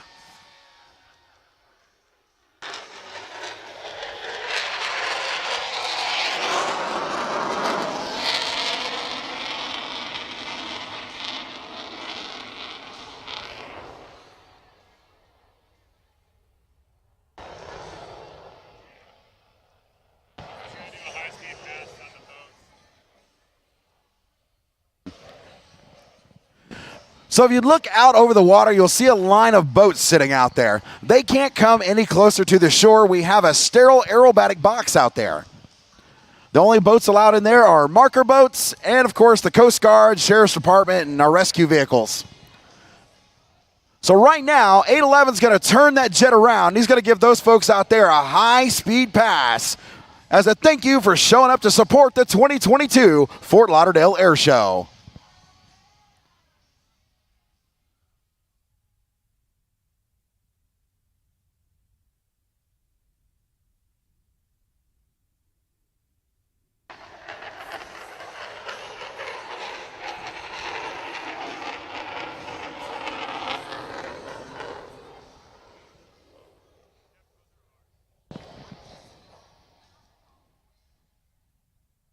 Ladies and gentlemen, we hope you enjoyed today's performance by the Navy's newest frontline fighter, the F-35C Lightning II. Together with the FA-18 Super Hornet, the EA-18G Growler, and early warning E-2D Hawkeye platform, the F-35C fuses a team that is unmatched in the world today. Without the support of their professional maintainers, this demonstration by the F-35C demo would not be possible. Today's F-35C maintenance team is comprised of Chief Michael Tarbett, Chief Angelo Graham, Petty Officers Derek Atkinson and Brittany Cooley, Alan Leon, as well as Marine Corps Sergeant Dean Torres. The Rough Raiders of Strike Fighter Squadron 125 thank you for your support and encourage you to visit with Lieutenant Slater, Galanka, and Calvi, as well as their maintenance teams later today in the event. They will be available to answer your questions about the F-35C Naval Aviation, about many opportunities to serve in your United States Navy. On behalf of the Commanding Officer of VFA 125, Captain Chad Hyrigs, and all the men and women of the United States Navy, we thank you. And as always, God bless America.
All right, ladies and gentlemen, coming up next, if you look way down the coastline there, you'll see the orange Dolphin helicopter from the United States Coast Guard. They're going to be coming in to do a search and rescue demo here in just a few moments.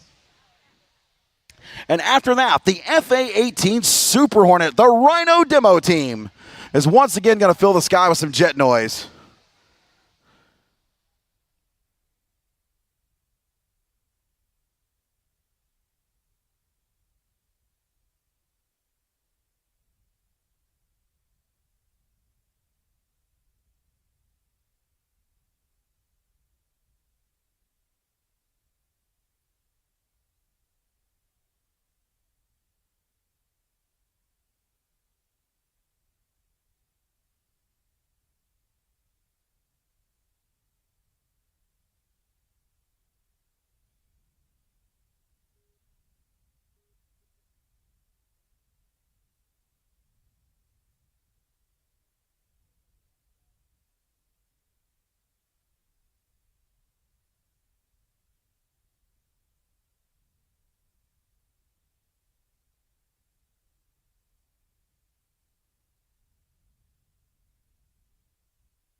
All right, ladies and gentlemen, now you can see him entering the aerobatic box.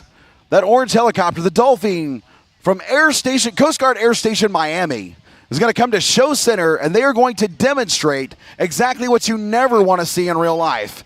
But if you get in trouble out on the water, these guys are your guardian angels. Give them a big wave as they come down the crowd line. Ladies and gentlemen, your United States Coast Guard.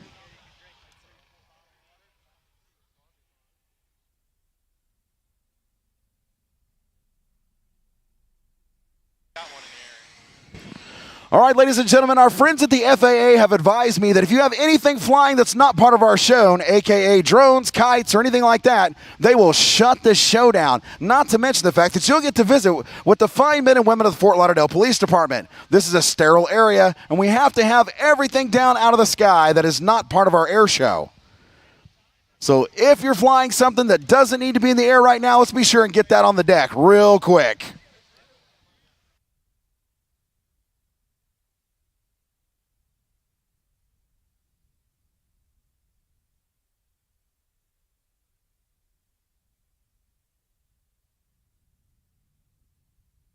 So right now you see our Coast Guard boats coming in. And the aviators from Coast Guard Air Station Miami. What you're going to see is the aircraft's going to come to Show Center. And you're going to see those amazing search and rescue divers make their way to the door. First, they're going to toss out a rescue dummy. This is a training mission for these guys. They use this time to come out and train for their jobs. And they really just make us a part of their daily mission. This is how they keep their skills sharp so that if you ever need them out on the water, they can be there and get you out of a bad situation in record time. And once again, this is the only way you ever really want to see this done. But just in case you want to see just how efficient these crews are, they are about to show you right now.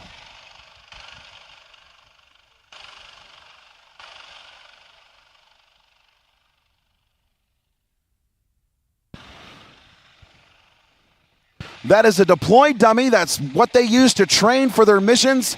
They drop that in the water. That is their victim, if you will.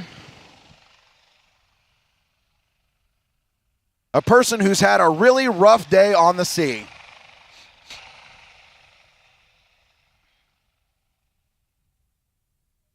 Once they've located their target, you'll see those rescue divers and swimmers come to the door. You'll see the fins pop out here in just a moment.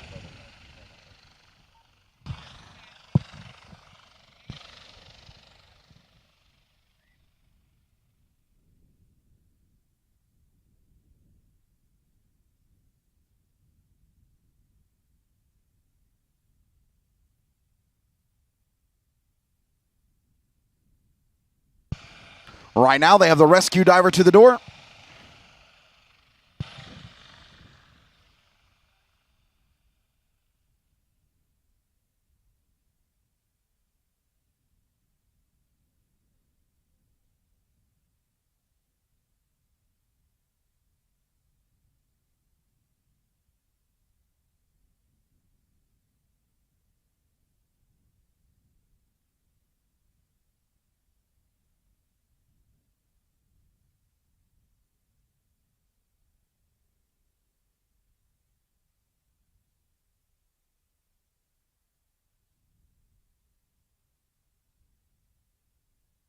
There we go. The rescue swimmer is in the water, swimming out to render aid to the helpless person who has had a bad day out on the water. He's going to signal to the chopper that he has the victim in his grasp, and they're going to deploy a rescue basket.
All right, right now they have our unfortunate soul in the basket.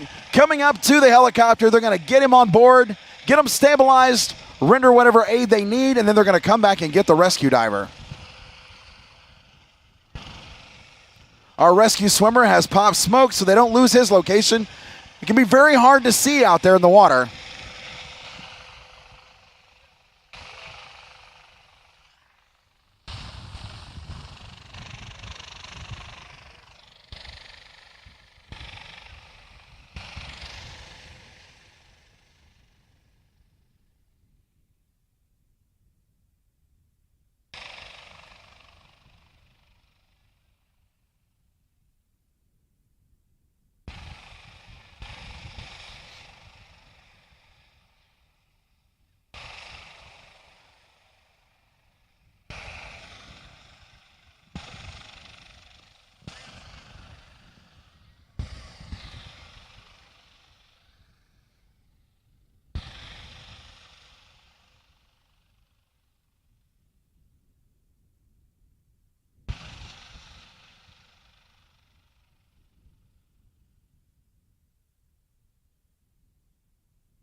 Now we have our rescue swimmer hooked up, and he's being hoisted back aboard, and they're going to bug out.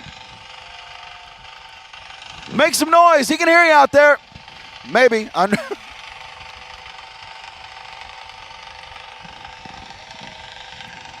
about this? Just put your hands there. Give him a big wave. They can at least see that.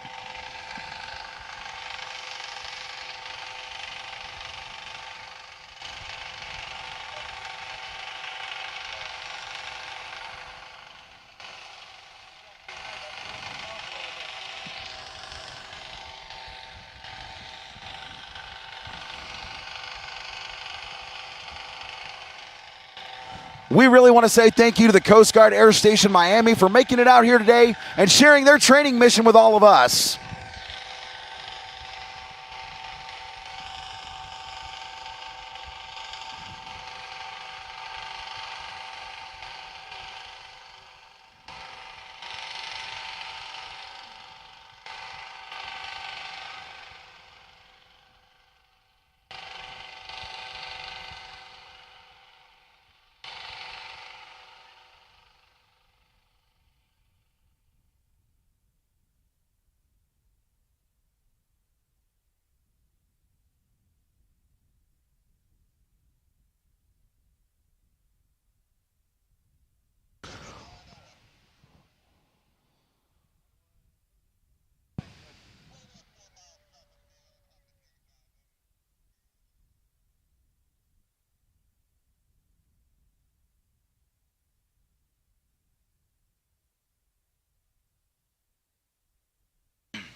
All right, ladies and gentlemen, it's time for a little bit more jet noise, courtesy of the United States Navy's Rhino Demo Team.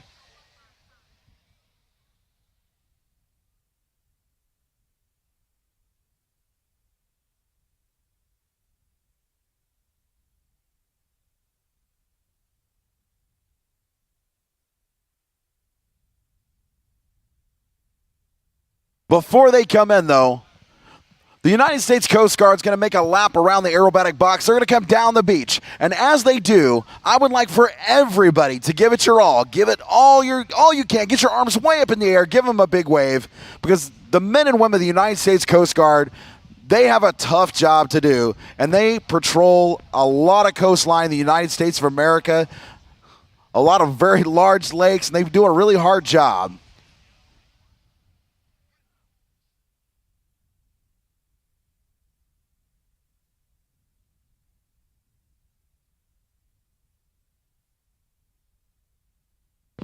one of the many facets of aviation you can get into with the United States Coast Guard. Here they come from left to right down the show line.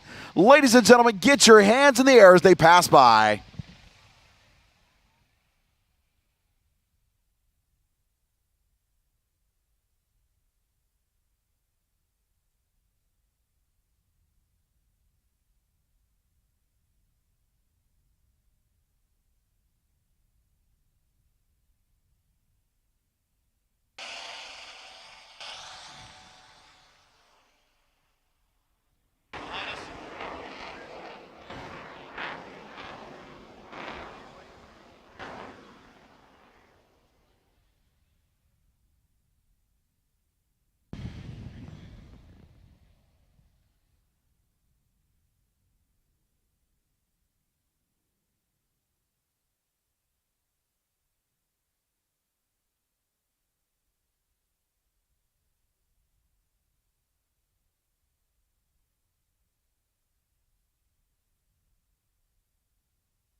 Good afternoon, Fort Lauderdale. On behalf of the United States Navy, Naval Air Station Lemoore, Commander Strike Fighter Wing Pacific and Commanding Officer Strike Fighter 122, we are proud to present the FA-18 Super Hornet flight demonstration, intended to replace the retired F-14 Tomcat and the aging Legacy Hornets. The Boeing-built FA-18 Super Hornet is the Navy's newest frontline tactical aircraft. Known as the Rhino by those who fly it, the Super Hornet builds on the combat-proven design of the original Hornet, with improvements such as 30% larger surface area, larger payload, longer range, and increased weapons lethality.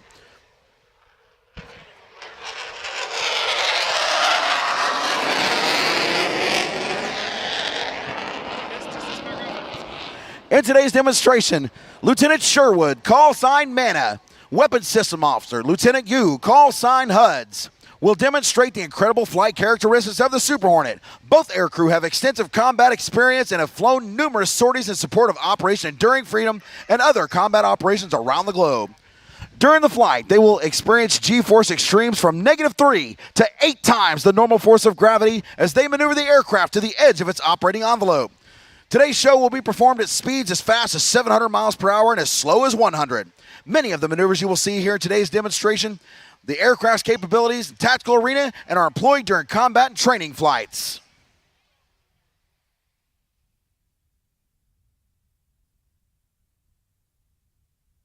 Ladies and gentlemen, please direct your attention to the left, where in a moment you will hear the Rhinos 2 GEF 414 turbofans spool up to their maximum power. After a brief systems check, Lieutenant Sherwood will release the brakes, allowing the engine's 44,000 pounds of thrust to accelerate the aircraft to its takeoff speed of 120 knots. They will perform a dirty roll, demonstrating the superior power and maneuverability of the Rhino.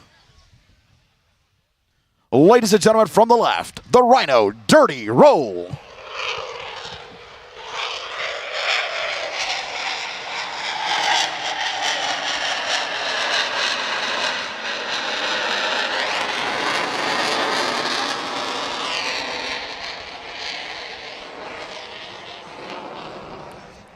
After climbing to 4,000 feet, the Air Corps will perform a 1/2 cubanate maneuver, roll upright, then demonstrate the Super Hornet's incredible pitch authority, stopping its descent on a dime.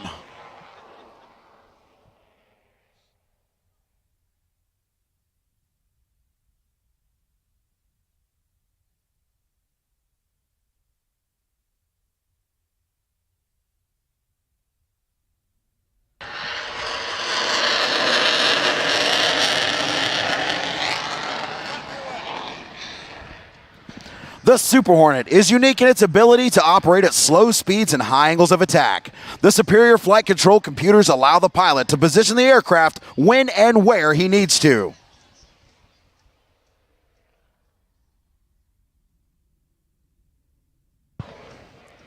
Observe how the aircraft rotates 180 degrees while in a nearly flat attitude.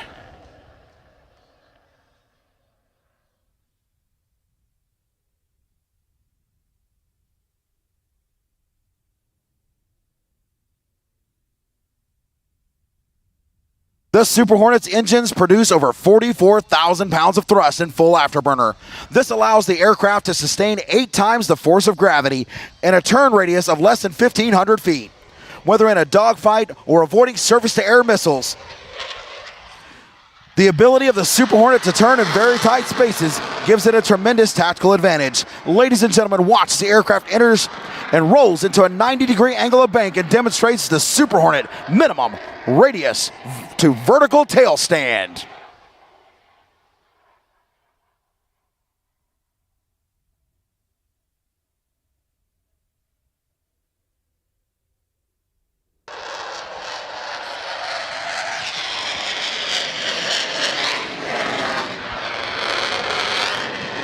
The Super Hornet is now setting up for a high-speed pass to an idle vertical climb. During this maneuver, the aircraft will approach you at nearly Mach 1, demonstrating the use of speed to surprise an enemy. You may notice white vapor coming off the Super Hornet, indicating that it's close to the speed of sound. Keep in mind, the speed at which they are flying is only half of the aircraft's capable speed. As they pass in front of you, Lieutenant Sherwood will pull the aircraft into the vertical and quickly point the jet back to Earth.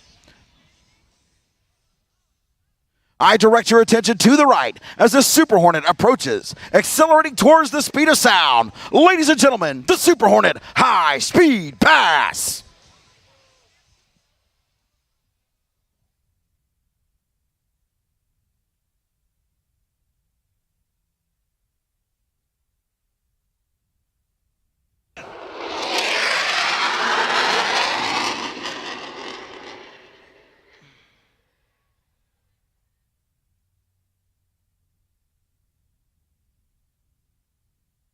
The aircrew are now preparing for their next maneuver, the vertical pirouette. Entering the maneuver at 350 miles per hour, they will pull the jet into the vertical and roll the canopy toward the crowd. Selecting full afterburner as airspeed slow through 200. Lieutenant Sherwood will perform a push-pull maneuver and set up for the vertical pirouette. This maneuver requires the aircrew to experience a very uncomfortable negative 3 Gs. Watch how the aircraft swaps ends and rapidly points back toward the ground.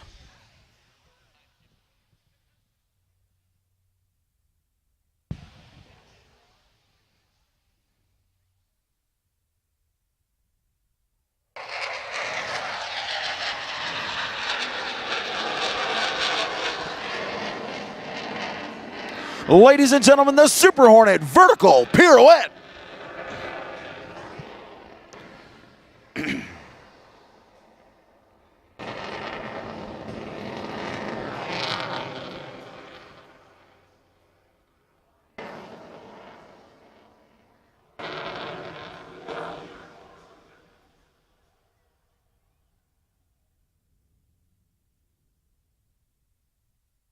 The aircraft is now setting up for a maneuver known as the square loop.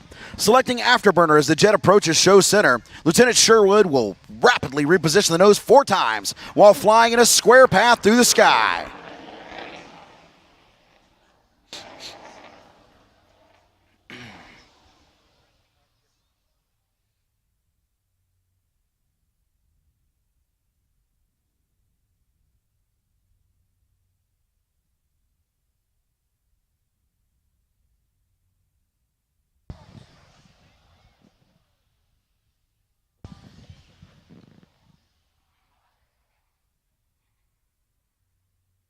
Ladies and gentlemen, the square loop.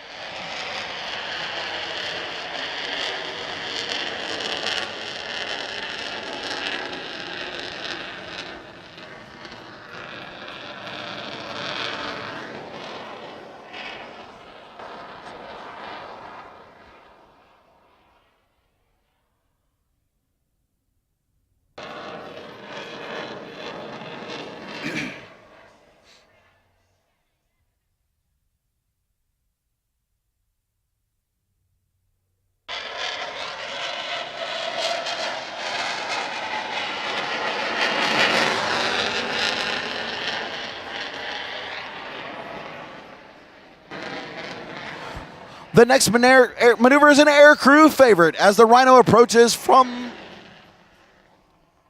the right, the aircrew will accelerate the aircraft to 450 miles per hour at a height of 500 feet. Approaching show center, Lieutenant Sherwood will roll the aircraft inverted and reduce power to idle.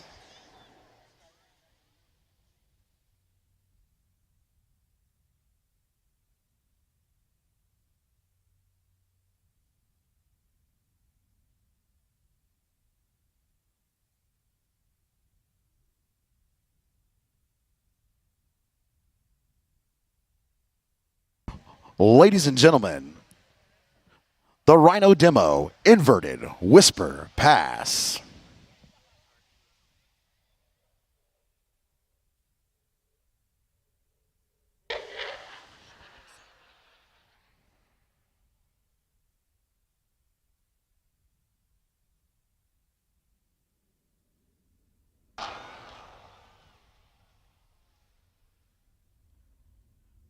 Lieutenant Sherwood is now setting up for a high alpha pass. This maneuver will showcase the incredible slow speed handling characteristics of the Super Hornet.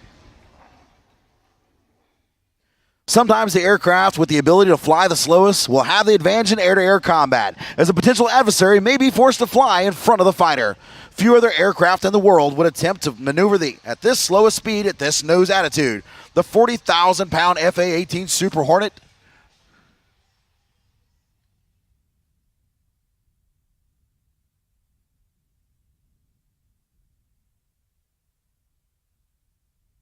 watch the aircraft remains completely controllable at less than 100 miles per hour with 2 digital flight control computers aiding the aircrew. Ladies and gentlemen, from the left, the Super Hornet High Alpha Pass.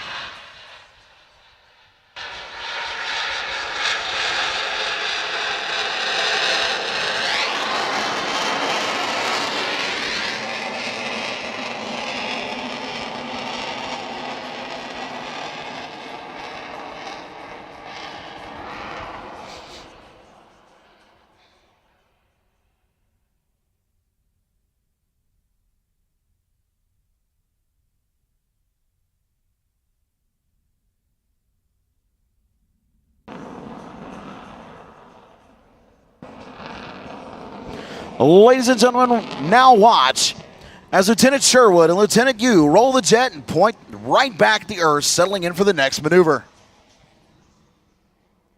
As the Rhino approaches from the right, the aircrew will demonstrate the incredible pitch authority of the Super Hornet. Approaching show center, Lieutenant Sherwood will roll the aircraft into a 90-degree angle of bank and abruptly pull away from the crowd.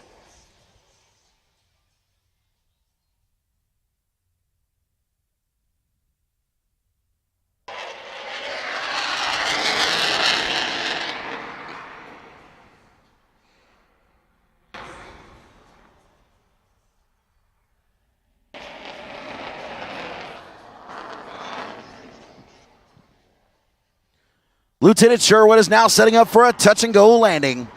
As he circles the land, we'll ensure that his gear locks down into position and his flaps extend to enhance the lift at slower speeds required for landing. Once lined up, or as the Navy guys cite, in the groove, he'll slow to on-speed angle of attack, which is how Navy tailhook aircraft determine their landing speed. This on-speed angle of attack correctly positions the aircraft hook to engage the wire aboard nuclear aircraft carriers at sea.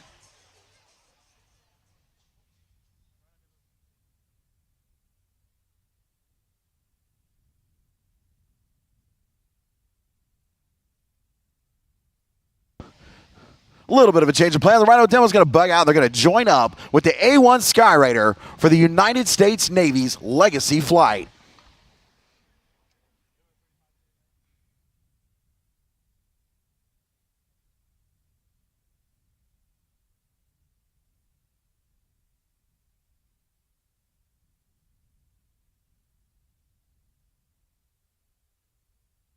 Here in just a few moments, we're going to demonstrate the past and present of the United States Navy with the Legacy flight.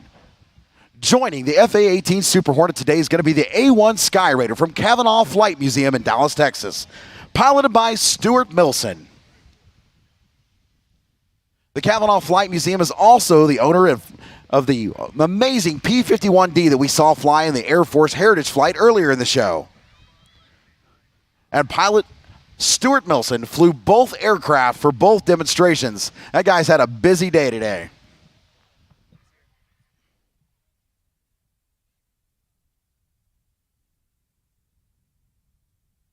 We're waiting for those aircraft to get formed up. The A-1 Sky Raider is a hero from Vietnam, close air support aircraft.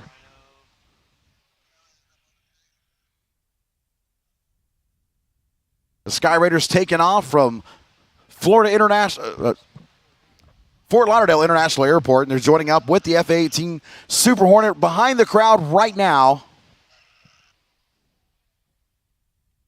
And they'll be coming overhead in just a few moments.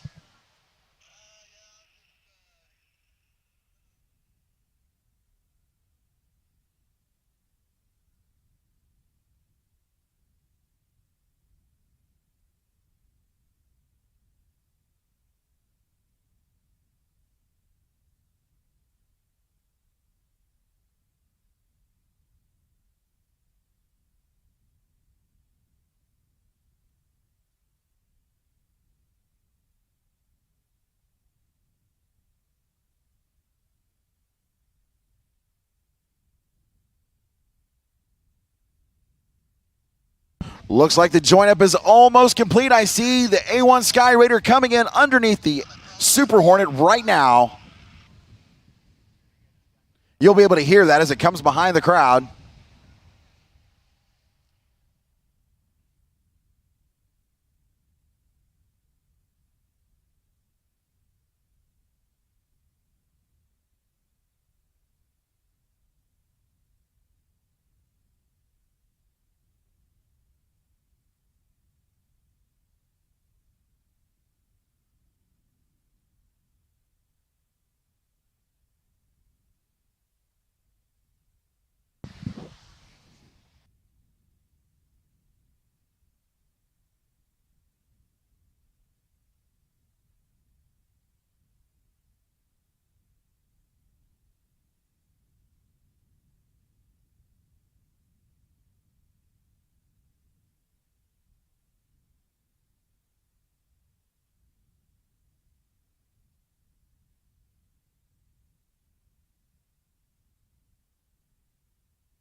All right, it looks like the join-up is complete. They're going to be coming down the show line. Looks like from right to left. Ladies and gentlemen, get your cameras ready as the United States Navy Legacy Flight enters the aerobatic box.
All right, ladies and gentlemen, what do you think? The United States Navy Legacy Flight.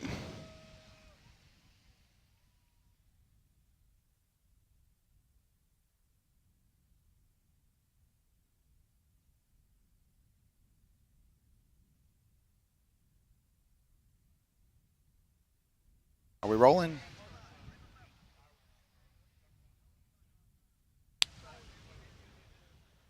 What's next?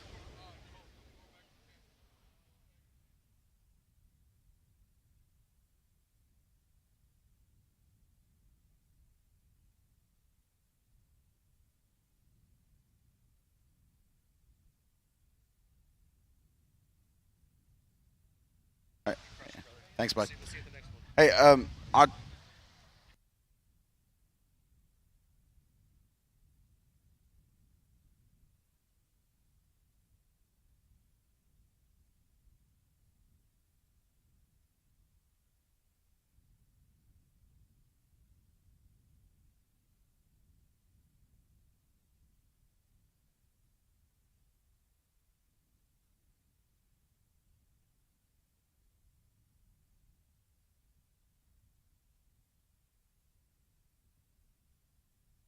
all right, ladies and gentlemen, coming up next, we have one of the greatest aerobatic performers in the world who's going to be put on a fantastic display. Brought to you by PenFed Credit Union, the one and only Mr. Michael Goulian.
All right, ladies and gentlemen, give it up for Mr. Michael Goulian.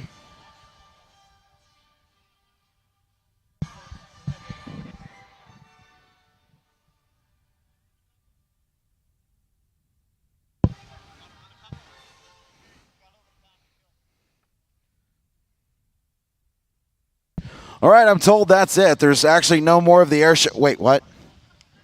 Oh, am I forgetting something? What am I forgetting?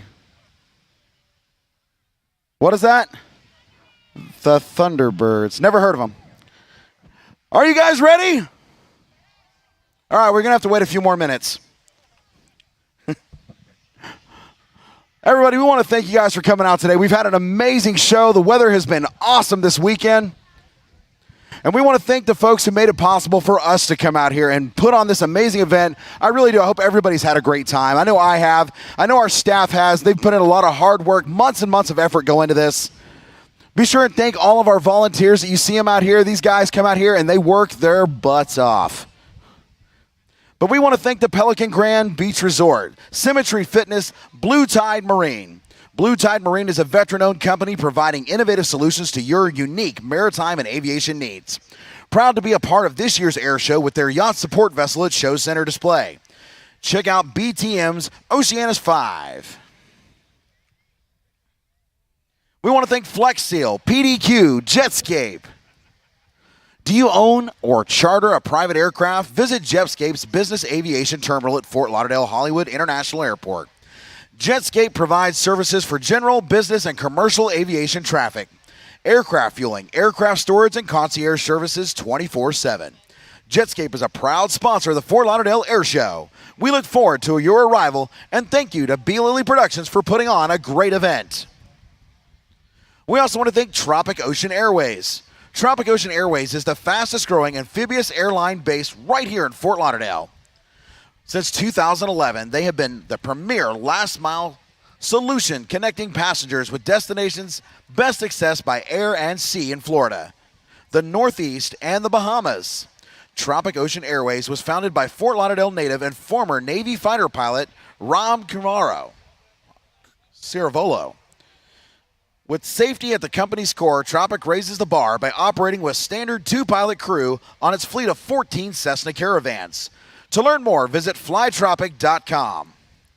We also want to thank Travel Host Magazine, We Florida Financial, and of course Fort Lauderdale Executive Airport, with a special thanks to Visit Fort Lauderdale, Fort Lauderdale Beach Improvement District, Fort Lauderdale Hollywood International, Yingling, Wharf Fort Lauderdale, Merrimack Ventures, Lauderdale Yacht Club, Great Waste, Herzog Contracting Corporation, Sherwood Aviation, PenFed Credit Union, Red Bull, the United States Coast Guard, Fort Lauderdale Police, Fort Lauderdale Divers and Marine Police, Fort Lauderdale Fire and the FAA, the Renaissance Fort Lauderdale, Sonesta Fort Lauderdale, Four Seasons, True by Hilton, Bahia Mar Fort Lauderdale. When you patronize any of these businesses, be sure and thank them for their support of the 2022 Fort Lauderdale Air Show. I've just been told by the Air Boss that the Thunderbirds have started to taxi.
All right, everybody, I have a question for you. Are you guys having a good time today?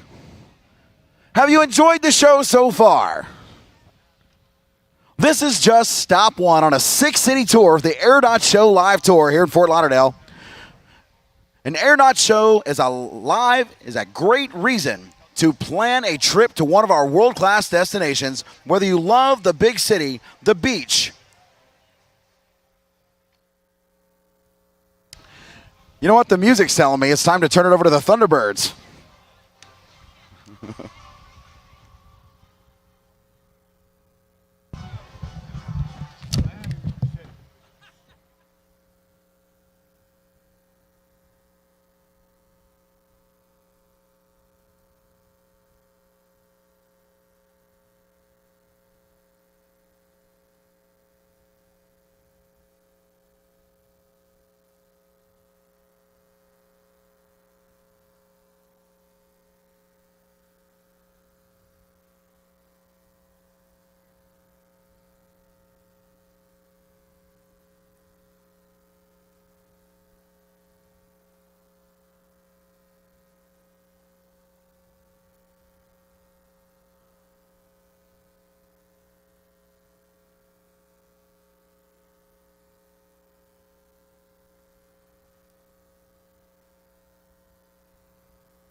Thunderbirds are rolling.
anywhere, anytime. We are the Thunderbirds.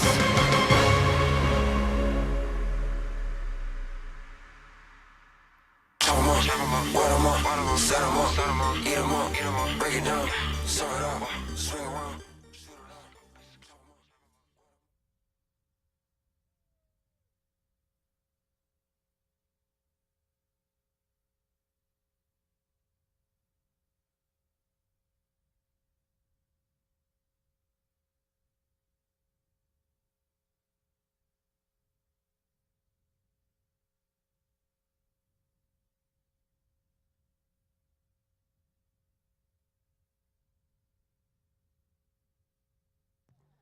Good afternoon, ladies and gentlemen. I am Major Jake M. Pellizzeri, Thunderbird 8, the team's advanced pilot and narrator from Cincinnati, Ohio.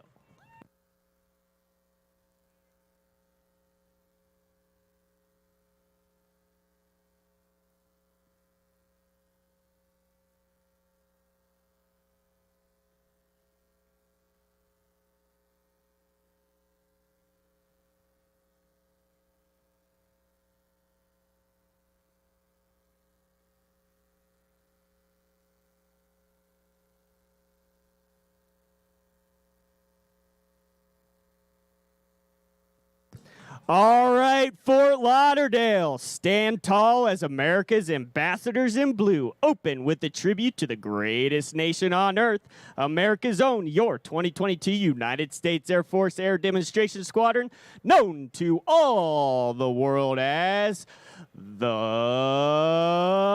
Thunderbirds!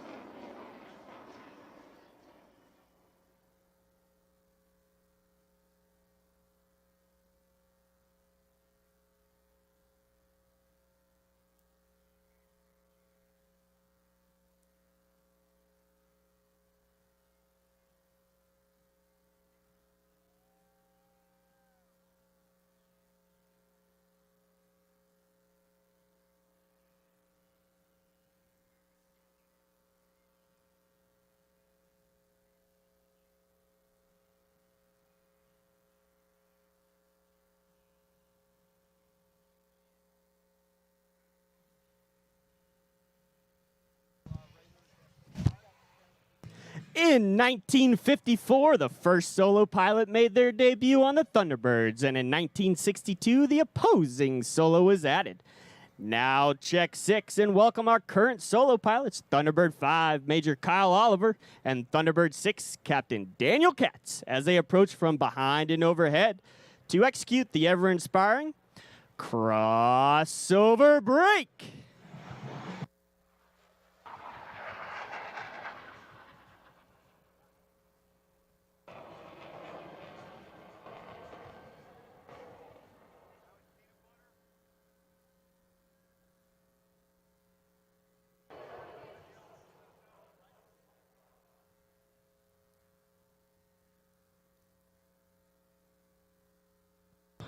Thunderbird fans, have your cameras ready for a picture of formation flying at its finest as the diamond is approaching from the right at a mere 18 inches apart for your 2022 Diamond Pass in review.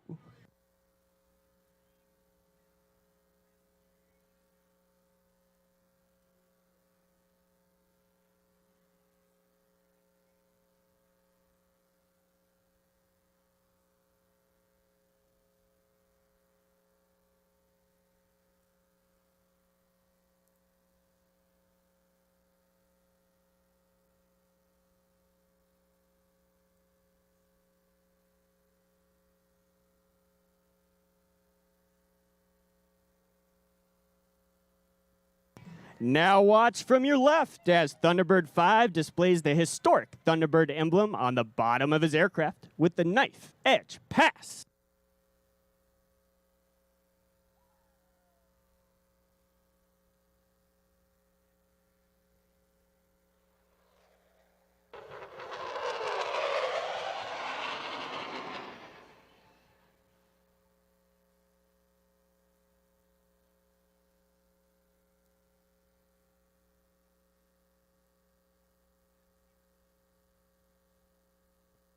The original Thunderbird Diamond was led by Major Dick Catledge, with twin captains Buck and Bill Patillo as wingmen and Captain Kanaga as the slot pilot. Now look in front and to your left as the current Thunderbird Diamond maintains precise formation position, and the Diamond roll.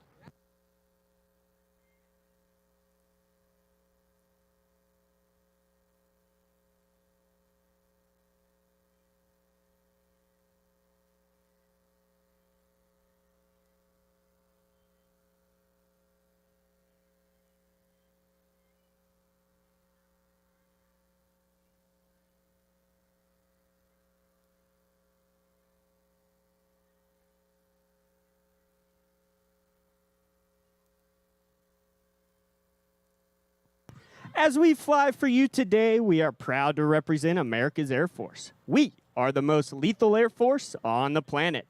Now look back and to the right and find Thunderbirds 5 and 6 teamed up this time to create a mirror image and their trademark Calypso Pass.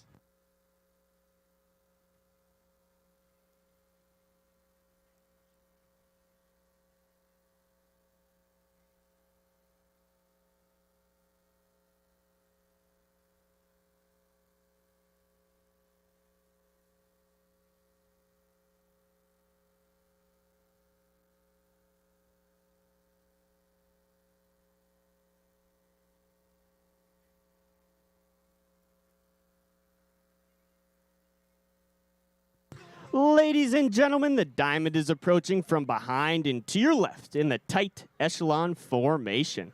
Now watch as 1 becomes 4 with the echelon pass in review.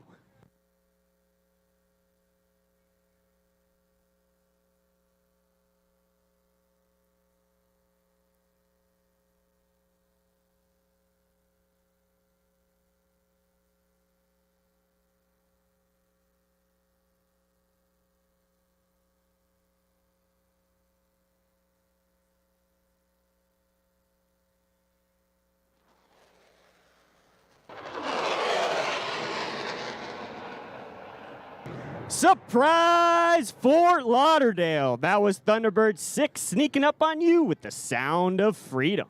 Now from your left, watch as our lead solo, Major Oliver, maintains level flight with the slow roll.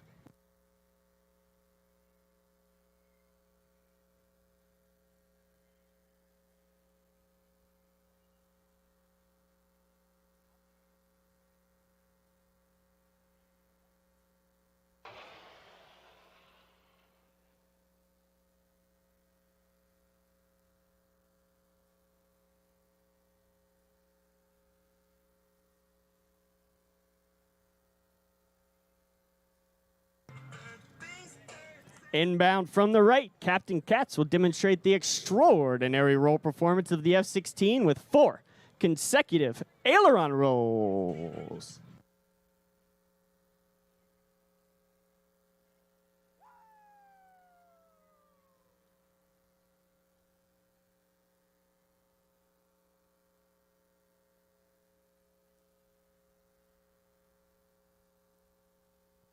The Diamond is now approaching from the right. This is a rare opportunity to go inside the cockpit of Thunderbird 1 as Lieutenant Colonel Elliott calls for the 4 Diamond pilots to perform simultaneous aileron rolls in close formation.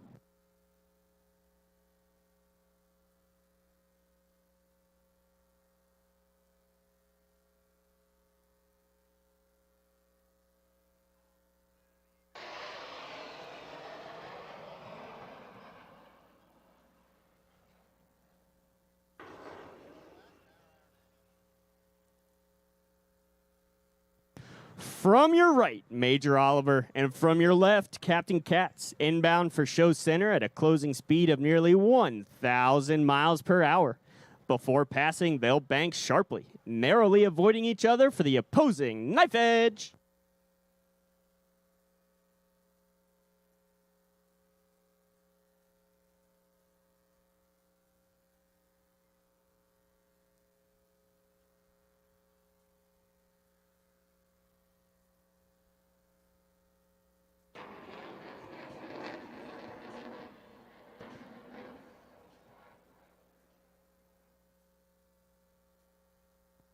Approaching ahead and to your left, the Thunderbirds are in the challenging trail formation, with each wingman flying just a few feet from the aircraft in front of him. On command, watch as they smoothly transition to the Thunderbird Diamond formation.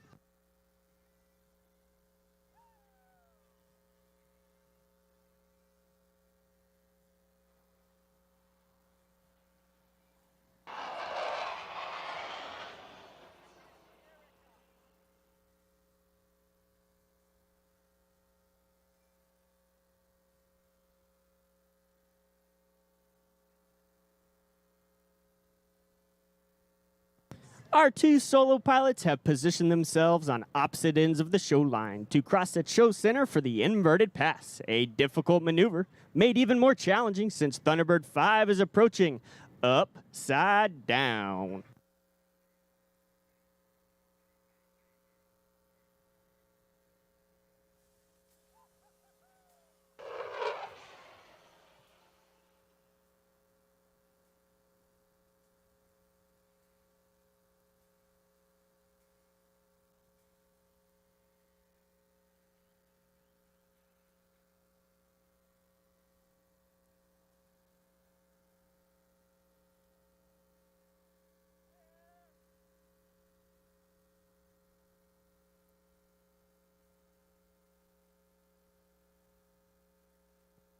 From directly in front, the Diamond pilots are once again in trail formation. As they pull straight up into the vertical, you'll see the wingman move back into the Thunderbird Diamond formation.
While the maneuvers you are watching today are in tight formation and at low altitude, they require the same level of concentration and discipline that every Air Force pilot must employ, whether flying combat missions over hostile territory or flying in support of humanitarian efforts in adverse conditions.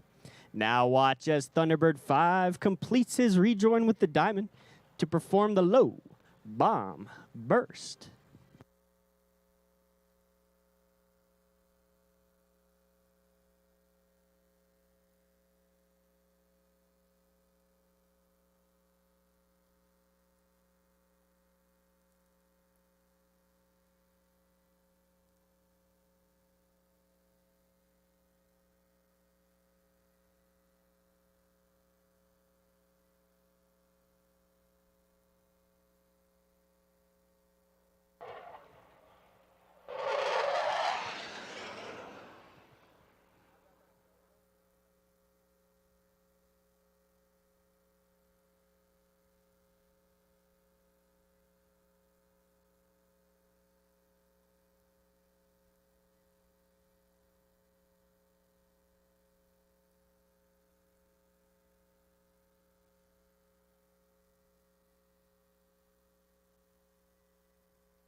was Major Kyle Oliver, Thunderbird 5, with one more surprise as he approached supersonic speeds. While supersonic speeds are critical in chasing down the enemy, slow speed handling is just as important in aerial combat. Watch from the right as our California native Captain Katz goes from low and slow to a full afterburner muscle climb.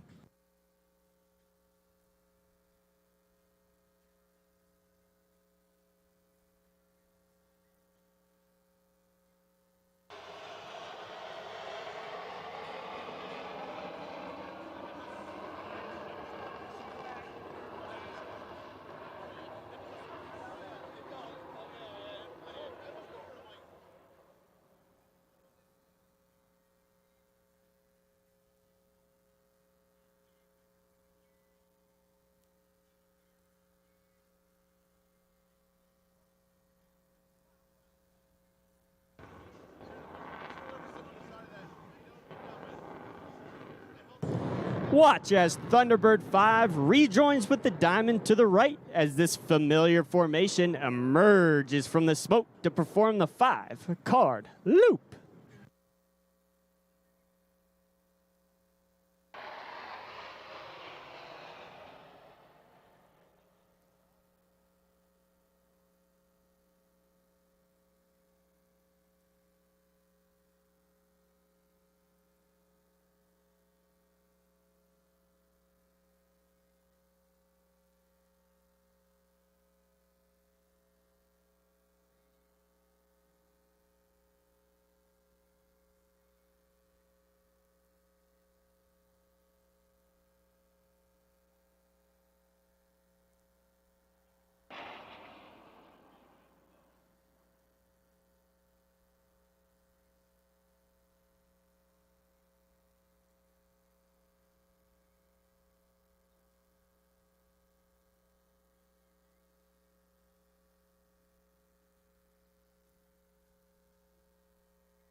Now from your left, Captain Katz will demonstrate the exceptional climbing performance of the F-16 as he climbs 3 miles straight up.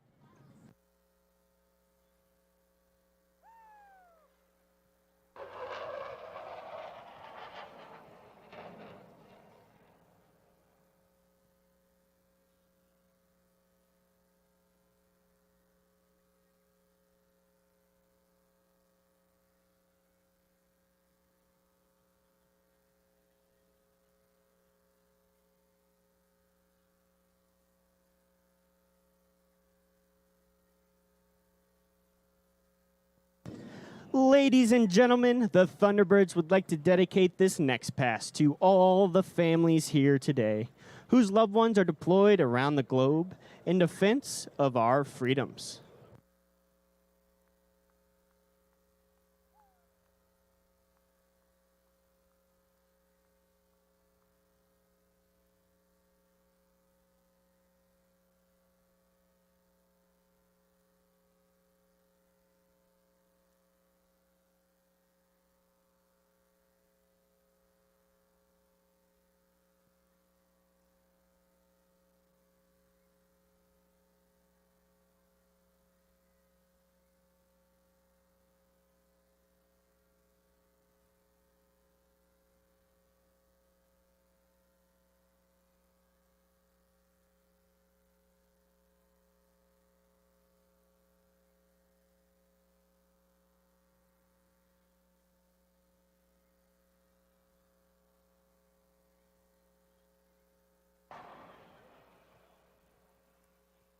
Now watch as Thunderbird 6 demonstrates the raw power and tight turn performance of the F-16 with a maximum performance turn followed by a half Cuban 8.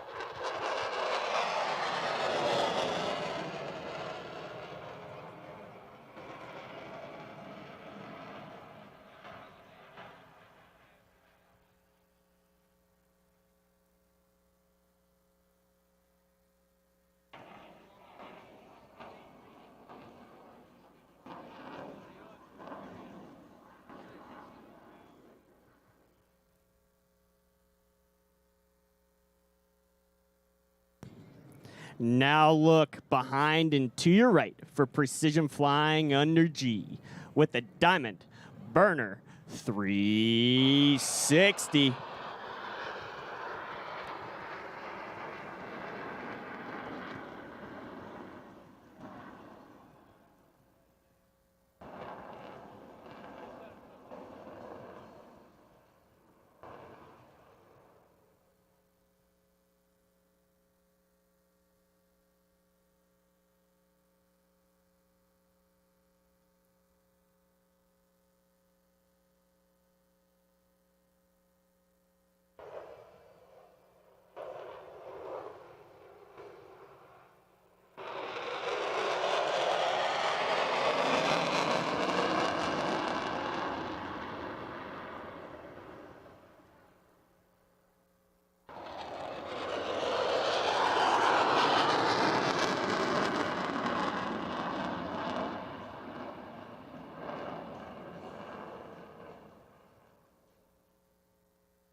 As our two solo pilots, Thunderbirds 5 and 6, rejoin with the Diamond to form the Thunderbird Delta formation, we would like to take a moment to honor those veterans in the crowd today whose service and sacrifice have given us the freedoms that we greatly cherish.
Watch him as he goes.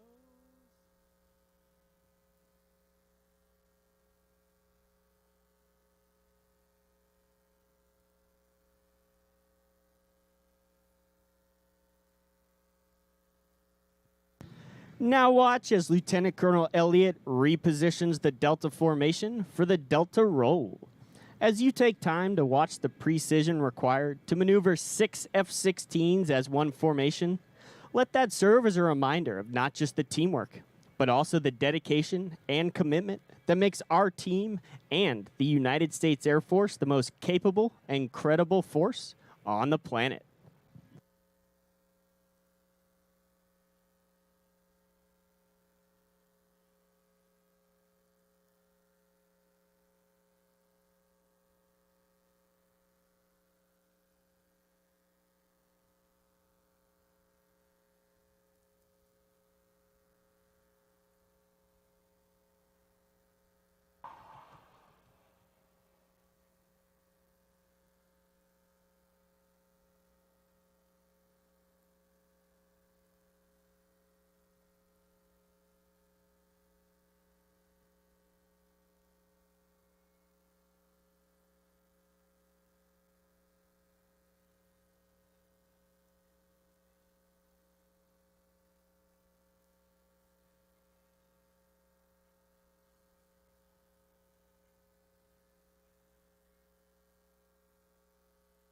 As the Delta soars above, we are proud to represent the 66,000 airmen who are deployed around the world in defense of our freedoms.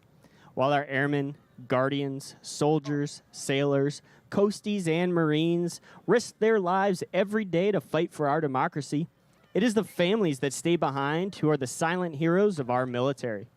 Their sacrifices do not go unrecognized, and we thank every mom, dad, husband, wife, son, and daughter who support their deployed military member each day while they fight to keep our own country free.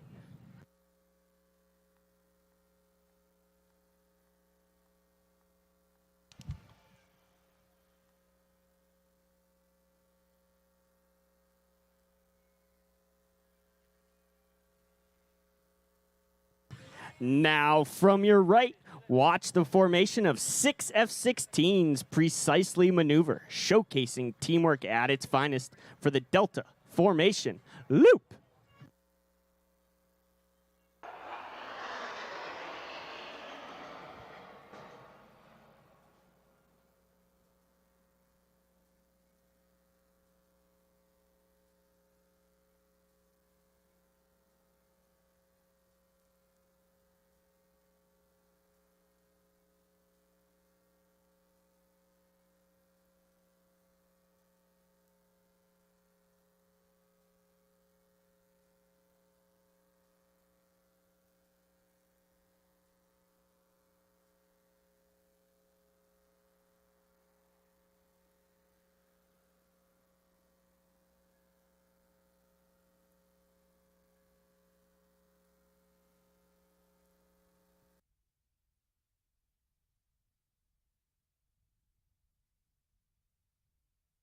The flying grace and skill you see evolves from 69 years of technical training and thousands of hours of practice and employment. Every airman who wears the Thunderbird uniform is a military member first, highly trained in a professional Air Force skill.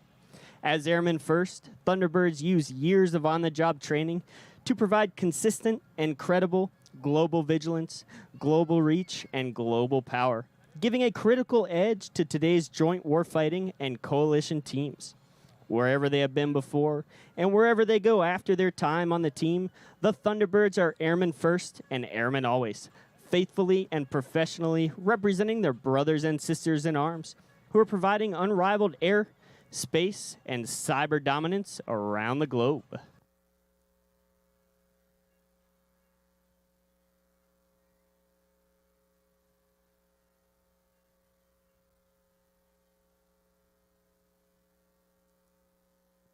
Approaching from directly in front, your 2022 Thunderbirds and the inspirational Delta Burst.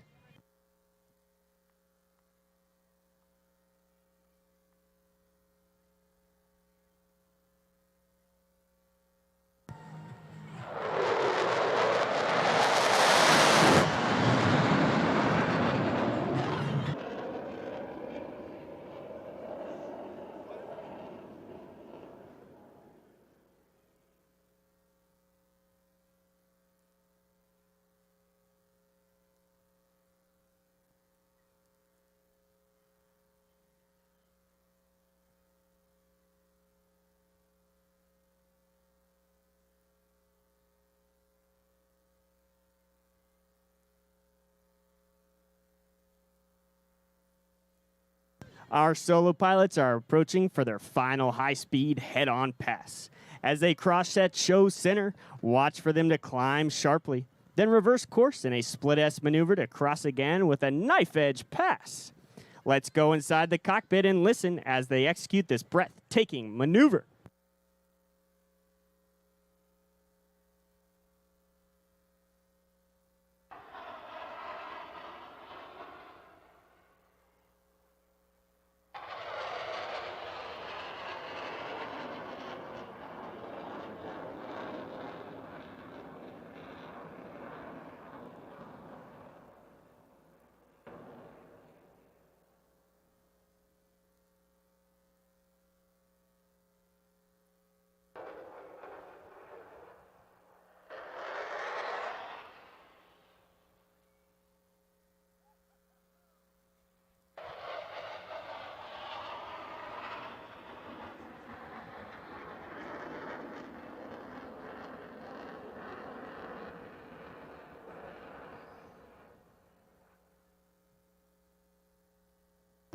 Ladies and gentlemen, no other maneuver is more closely associated with the Thunderbirds than the one you're about to see. Look to your left as the diamond approaches for the high bomb burst.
Now from the right, your 2022 solos and the reflection pitch.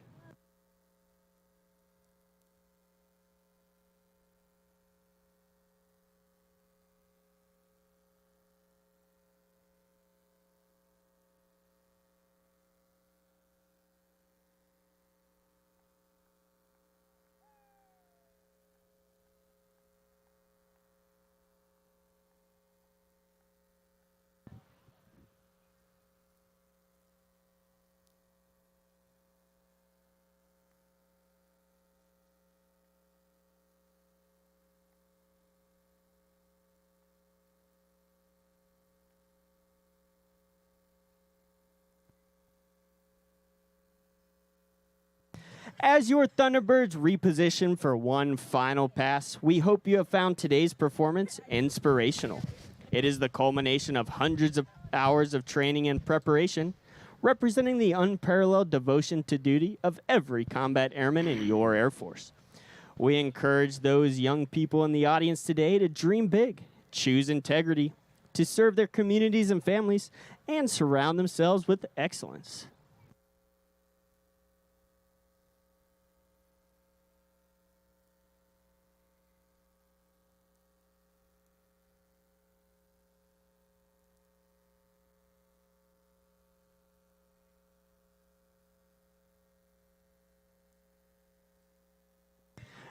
And now, inbound from the left, the Thunderbirds dedicate this final pass to all the airmen that have gone before us and have paved the way for a brilliant future.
All of us here at the Thunderbird family would like to thank you for your continued support of the United States military and the Air Force. It has been our great honor to represent America's airmen with our performance today. Please visit us at airforce.com/Thunderbirds or follow us on any of the social media platforms, Facebook, Instagram, YouTube, and Twitter at AF Thunderbirds. And now, as the roar of our F-16 engines fades away and the pilots depart the airspace, it marks the completion of today's demonstration, the 4,845th in team's history, and our 14th of 69 scheduled this year. We are pleased to have flown for you today and to showcase the quality in action and pride in performance that have been the foundation of the United States Air Force for over 70 years. This year's extra special as it marks the 75th anniversary of your United States Air Force. Happy birthday, Air Force. The Thunderbirds thank you for letting us perform for you here in the great state of Florida. Now it is my pleasure to hand the mic back to the voice of Fort Lauderdale Air Show, Mr. Alan Mitchell. You got it, Alan.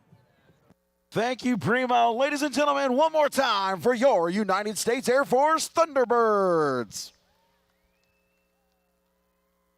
Folks, we thank you for joining us out here today for the 2022 Fort Lauderdale Air Show and helping us kick off the Air.Show live tour.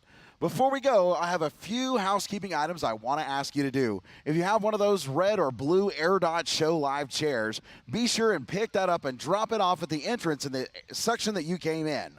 Also, we want to be good stewards of our city and our beaches, and we want them to invite us back next year. So if you see any trash laying around, go ahead and pick that up and find a trash can for it.